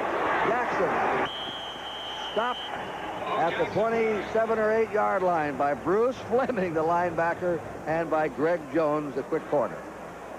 So now what do? They're getting the freshman place kicker in, Robert McGinney, who has had 2 field goal attempts and made them both at 42 and 36 yards. Pat Dye says, come on, root for him here now. We're finding out that these young freshman kickers can handle the pressure of a big game. This is a 45-yard attempt. Far hash mark. Mike Mann, the senior quarterback, is holding. The ball is down. The kick is up. It is. Good. He's got another one. The freshman is 3 out of 3. 42, 36, and 45. He really got this ball up in the air quickly also. Ball is down. Of course, they have the tee, but you notice how the ball got up in the air quickly. It didn't clear by a whole lot, but it doesn't have to clear by a whole lot. Looky there. It looked like it skimmed off the side of the field goal and jumped into the end zone. So it's turning into a field goal battle. We'll be back with the score. Auburn 18, Miami 17. Down through the ages, mankind has had to endure many a rough road on the way to the Olympic Games and overcome many a hurdle, not the least of which was athlete's foot. Today, Micotin makes that road easier because Micotin cures athlete's foot. It's the only athlete's foot medicine you can buy with miconazole, a patented ingredient recommended by specialists to cure athlete's foot. Micotin, the end of the road for athlete's foot. You've seen it on television, now see it in person. Vector, Goodyear's all-new, all-season radio. Vector with the unique crisscross tread for better traction and long, long mileage. Up to 25% more mileage than our high-mileage Arriva. We've got your size, we've got your price, we've got your Vector. Goodyear's most technically advanced all-season radio. So come on in, say hello to Vector. Goodyear tires are now good service for more good years in your car. Go Goodyear. There's Robert McGinney, the freshman. Listen to this from Coach Pat Dye. Robert looked very good at times last spring, but neither one of our kickers has an extremely strong leg. It's strong enough to carry 45 yards. 45, 42, and 36 for the freshman from Neptune Beach, Florida, number 15, Robert McGinney, who has his team ahead by 1 point. All right, that's Eddie Brown in the end zone to receive the kickoff. The speedy Miami wide receiver.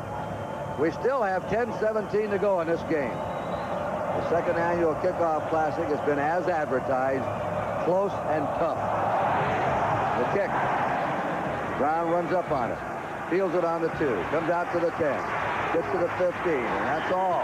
Auburn sending back. Anytime you contain that receiving team within the 20, you've done a job. And Andre Bruce made the tackle for Auburn. Eddie Brown's getting up very slowly, Len. Andre Bruce, an interesting story because he's a freshman, 6'5", 215, was an outstanding basketball player in Alabama. Also find out that he's an outstanding special teams player. There's a passing yardage by the half. Auburn hasn't had a yard this half, but they have the lead. Warren Williams and Alonzo Highsmith are in there. It's on the 17 of Miami, first down. They're now behind again by a point.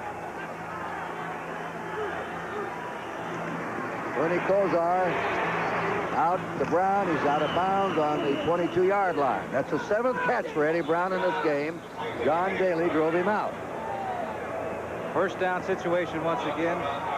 They're going to the air.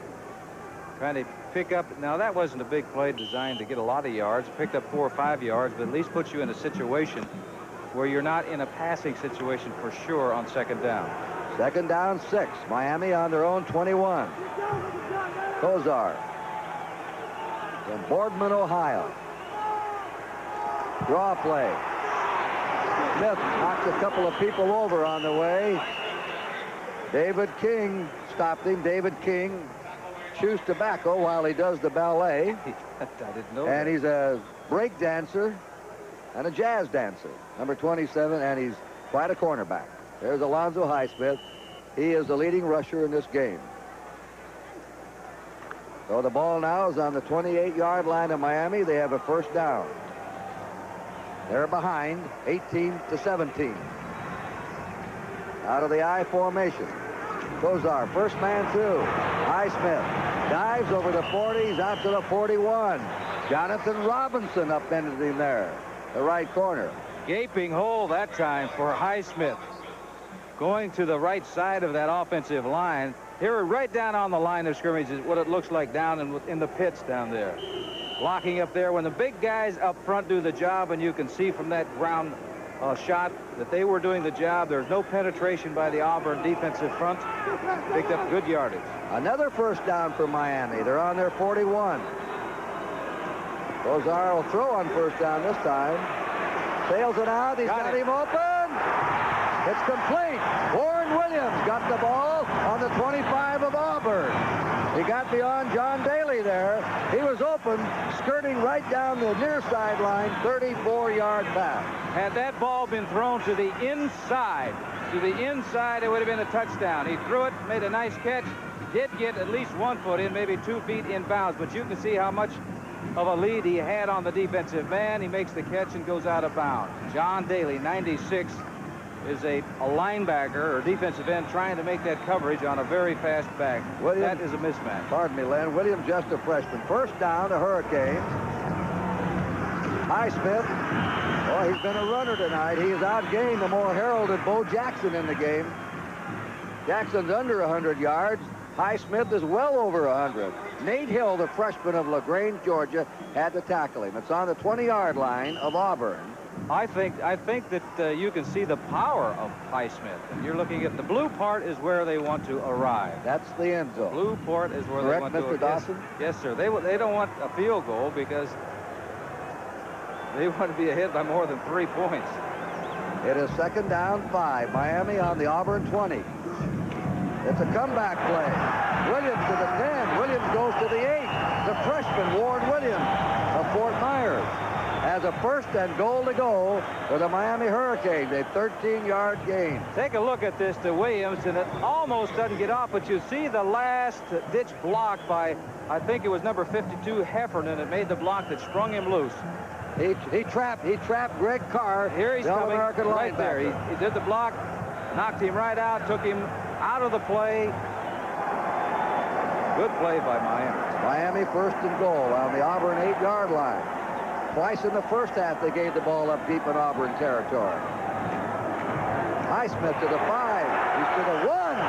Alonzo Highsmith, a defensive end in high school, converted last year as a freshman by Howard Schnellenberger into a running back. Hurt most of the season, by the way. He was injured last year as a freshman. Took a look at Jimmy Johnson. He's happy about this play because outstanding blocking down there by the offensive line, the seasoned veteran, I should say, offensive line of the Miami Hurricanes. Now Miami, and maybe it's it's a yard-and-a-half line. Second down and goal to go. 3 tight ends. Look at Auburn jam up on defense.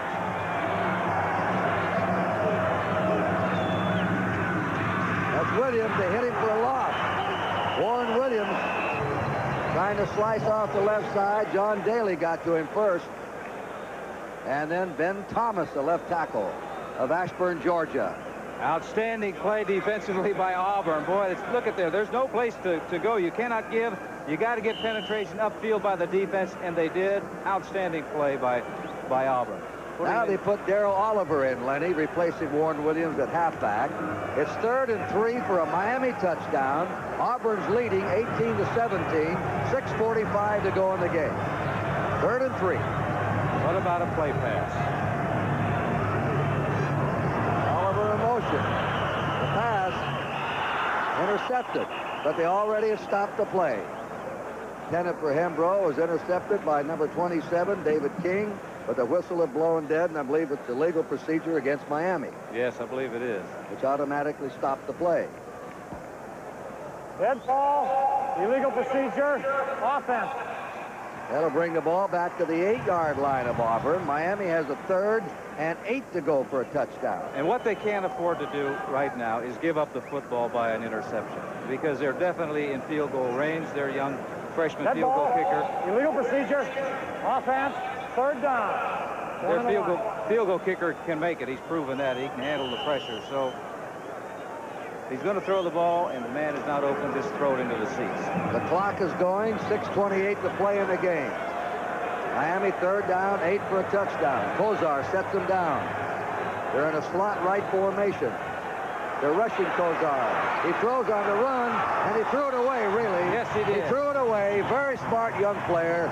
He threw it away, Oliver, but if he'd have thrown it anywhere near him, he was well covered. Yes, he was, and the blitz was on. They were coming after him. Number 54, Carr, was on his way after Kozar. He jumps up in the air and just threw it as far as he possibly could. Here, as you see now, 31, safety blitzing, 54, linebacker coming.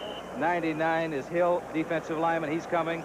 Kozar paid the price when he threw it because he got hit while he was up in the air about 3 or 4 feet. 25-yard field goal attempt by Greg Cox. He's kicked one tonight. It could put Miami back out in front. We haven't had a touchdown scored in the second half. The kick is up, and the kick is good. And Miami leads again. Well, the score is now Miami 20 and Auburn 18, and we'll be back.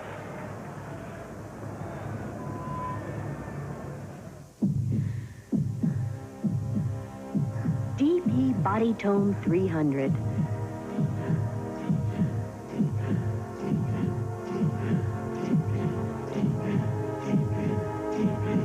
Compact home fitness system. DP, fit for life. For life, for life. DP. My turn.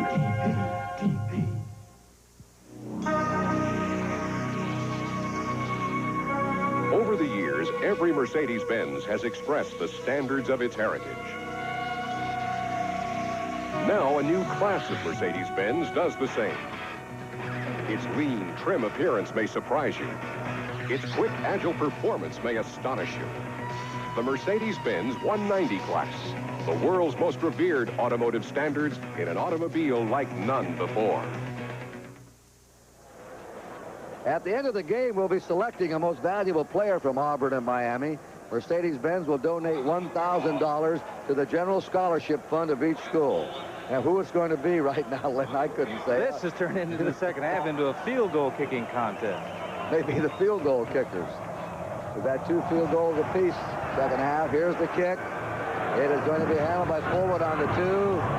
It comes out and it's to his 23-yard line. Auburn puts the ball in play, trailing by 2.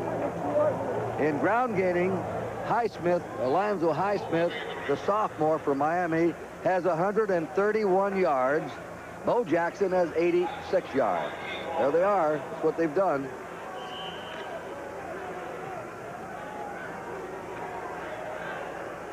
I think 7.7 was Bo's average. That was Bo's average last year, yeah. Pat Washington, the quarterback. Auburn's ball, under 23, first down. They have 6 minutes to pull this one out. Oh, he's got a man wide open. He's got him open. He overthrows him. He overthrows Buford. Clayton Buford was wide open. Oh. Buford knew it. Man. Buford is fast. He runs about a 4.3 40, but this ball was thrown about 10 yards. Here it is, isolation. You see the defensive back come up and take the bait. Nobody is back there. He is wide open. Had the ball been there, it would have been easy 6 points. Second down, 10 for Auburn. Pat Dye told us that one thing we have to do is get some big game pass plays that we didn't get last year. We got the running game, but we need to get some big plays off the passing game. They nearly had one then. Second down, 10. The pitch, Jackson. Jackson has a first down. You saw that surge that time of Bo Jackson. Power and speed. 222. Track star. Balance. Greg Jones brought him down. They'll stop the clock with 5:52 to go. Remember, in college ball, every time a first down, the clock stops. I think they got a third down. That's going to be 1. It's just short. Yeah, I guess he stepped out of bounds. Third down and a foot. He turned 9 yards into what looked like he'd be stopped at the line of scrimmage. He crossed that yard marker over there, but I guess his foot stepped out. Third down and a short yard.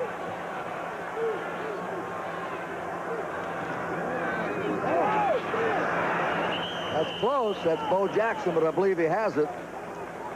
Just on the dive. Joe Colbrand. The right end knifing in. Number 48. He's been a good player tonight for Miami. Playing very well. In fact, that front five's all been good. They didn't give him anything there. If he made that first down, he did it on his own because that was there was no the offensive line, what I'm trying to say, did not push him back at all. He's got it. First down, Auburn.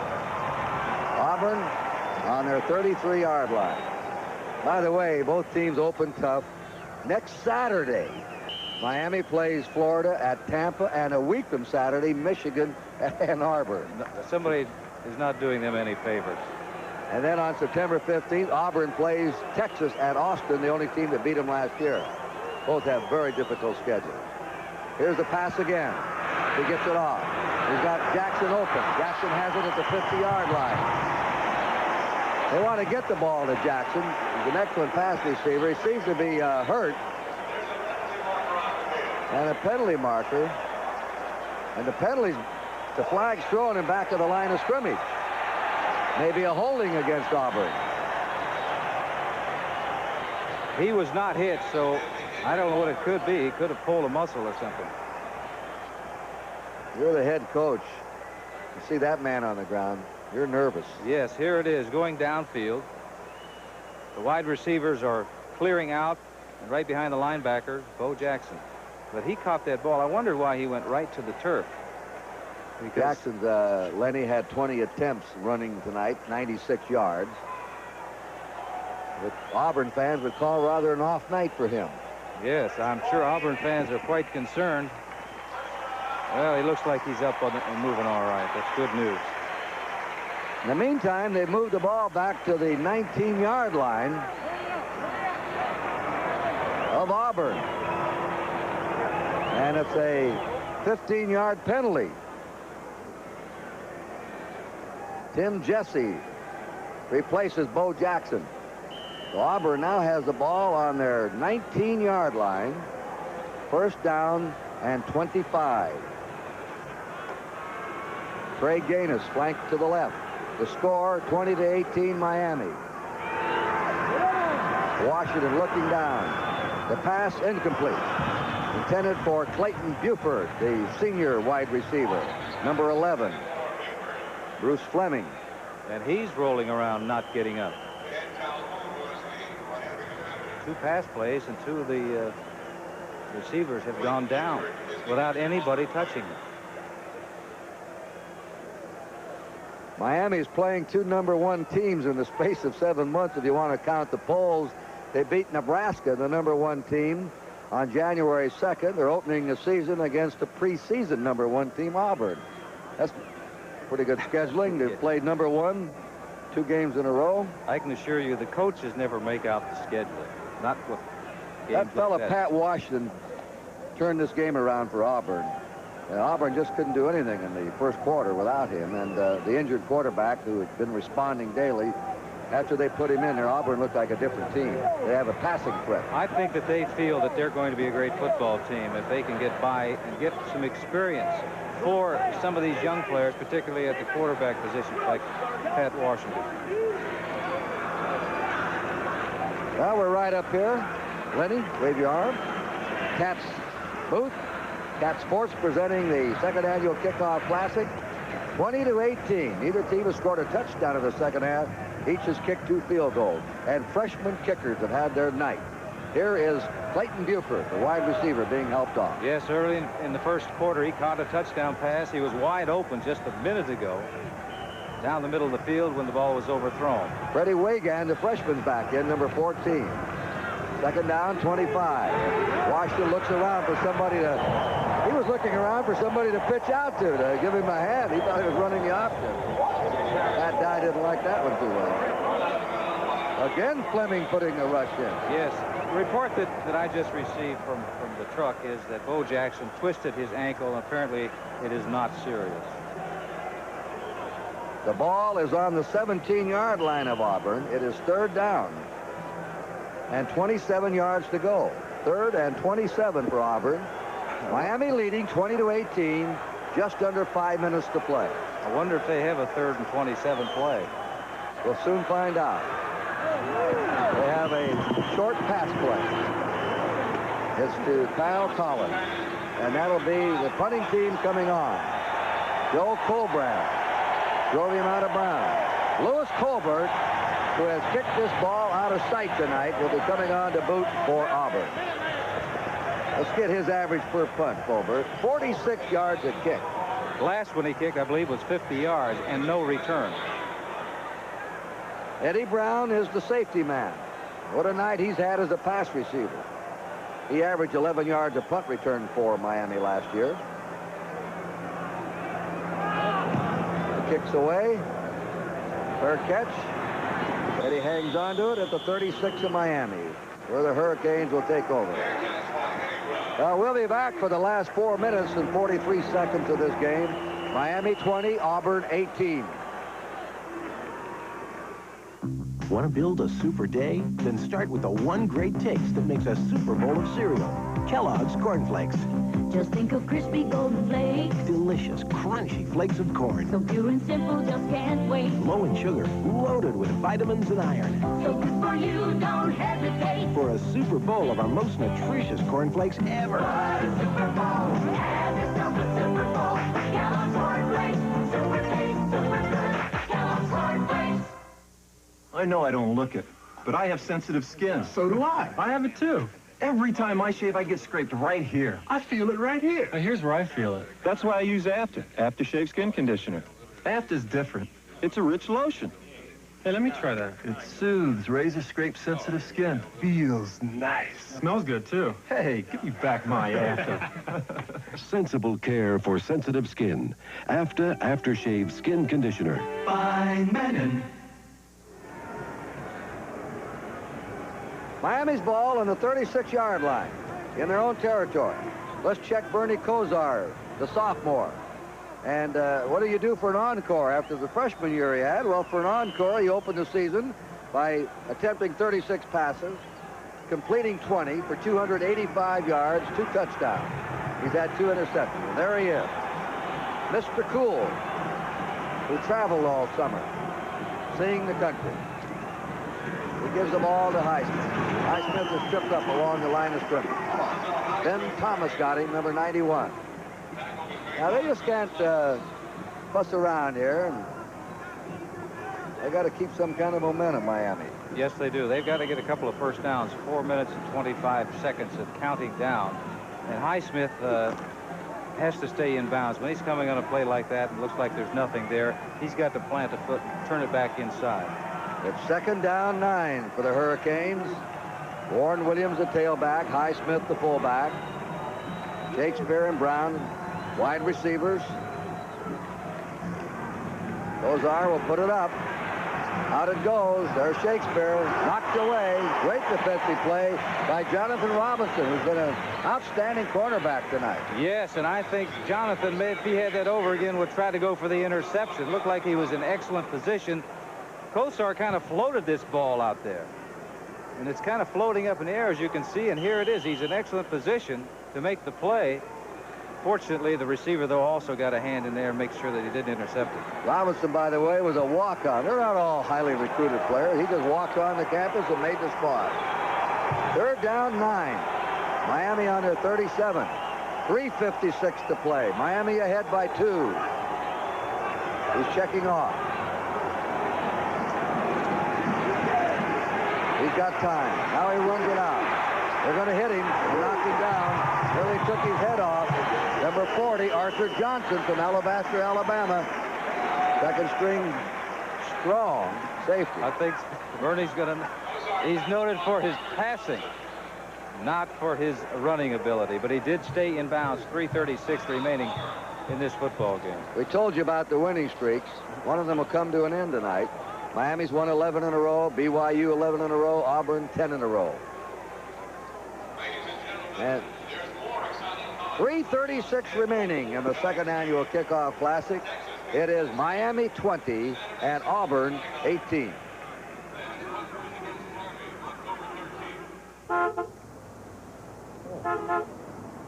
Hold it!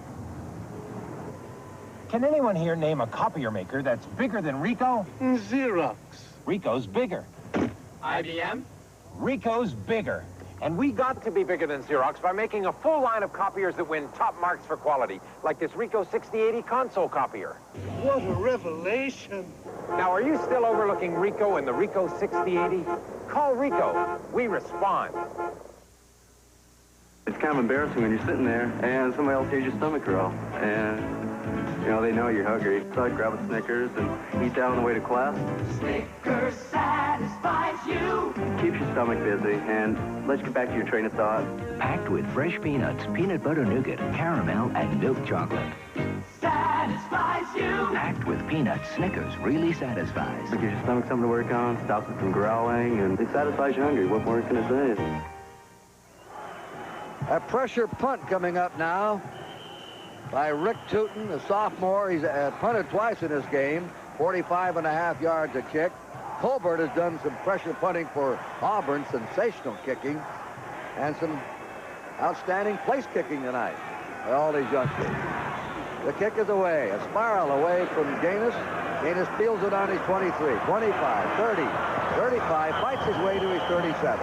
Auburn has the ball, 3:25 to go in the game. A 43-yard punt, a 14-yard return.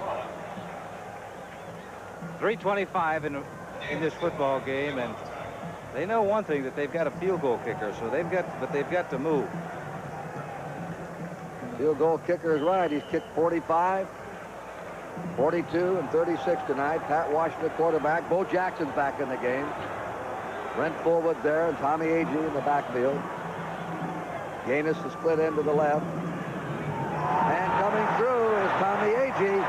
And Agee's into the Miami territory, the 46, first down. That's the first time, really, that Tommy has had any space whatsoever to run in a 16-yard gain for Tommy Agee. This is the option play. You see the quarterback is looking down the line of scrimmage.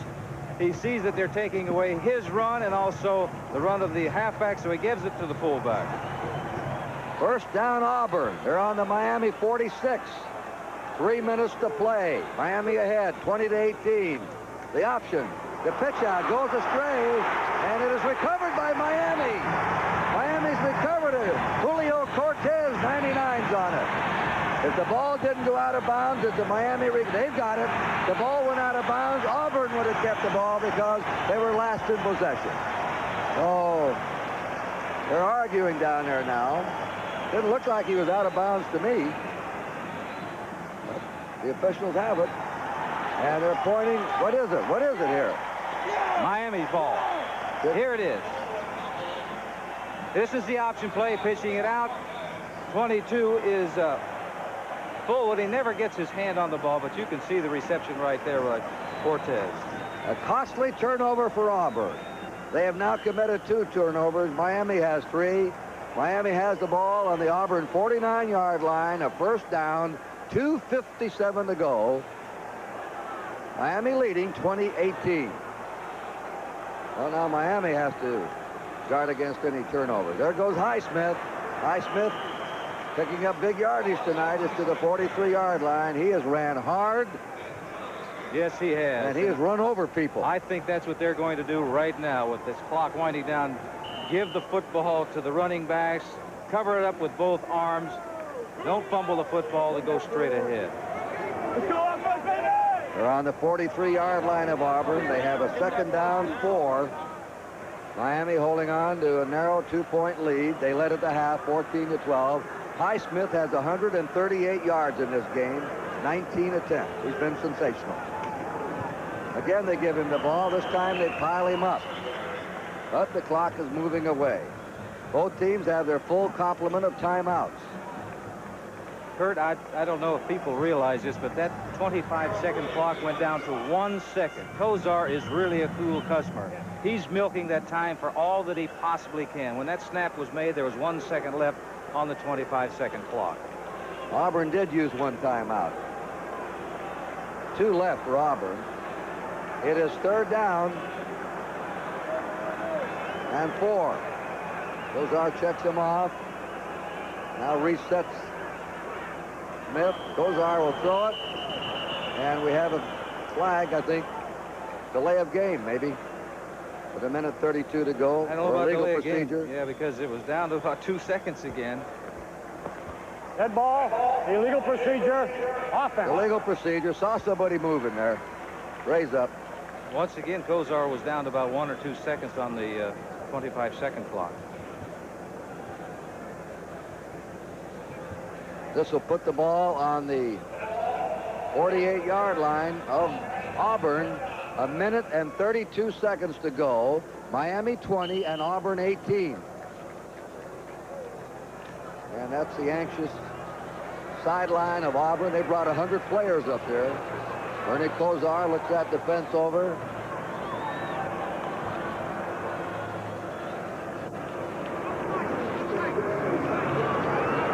Clock is going. He'll pass it. He's going deep. He's got Eddie Brown. Brown has it. Brown has it on the 4. Eddie Brown, sensational receiver. His 7th or 8th catch tonight. 44-yard play. That puts Bernie Kozar over the 300-yard mark. Tremendous play by Kozar. He was looking at the line of scrimmage, checked that ball off, or checked the play off, got it out there. He knew it was man-to-man coverage. He had long yards to go, so why not just go up top? You see him right there. He's checking off right now, telling his people what he's going to do. Gets back, the blitz is on, single coverage on the outside. He fires that ball. David King, in number 27, is the defensive back, and Auburn considers him the best man-to-man cover man. Eddie Brown's caught 8 passes, 157 yards. Highsmith wriggles into the mix-up.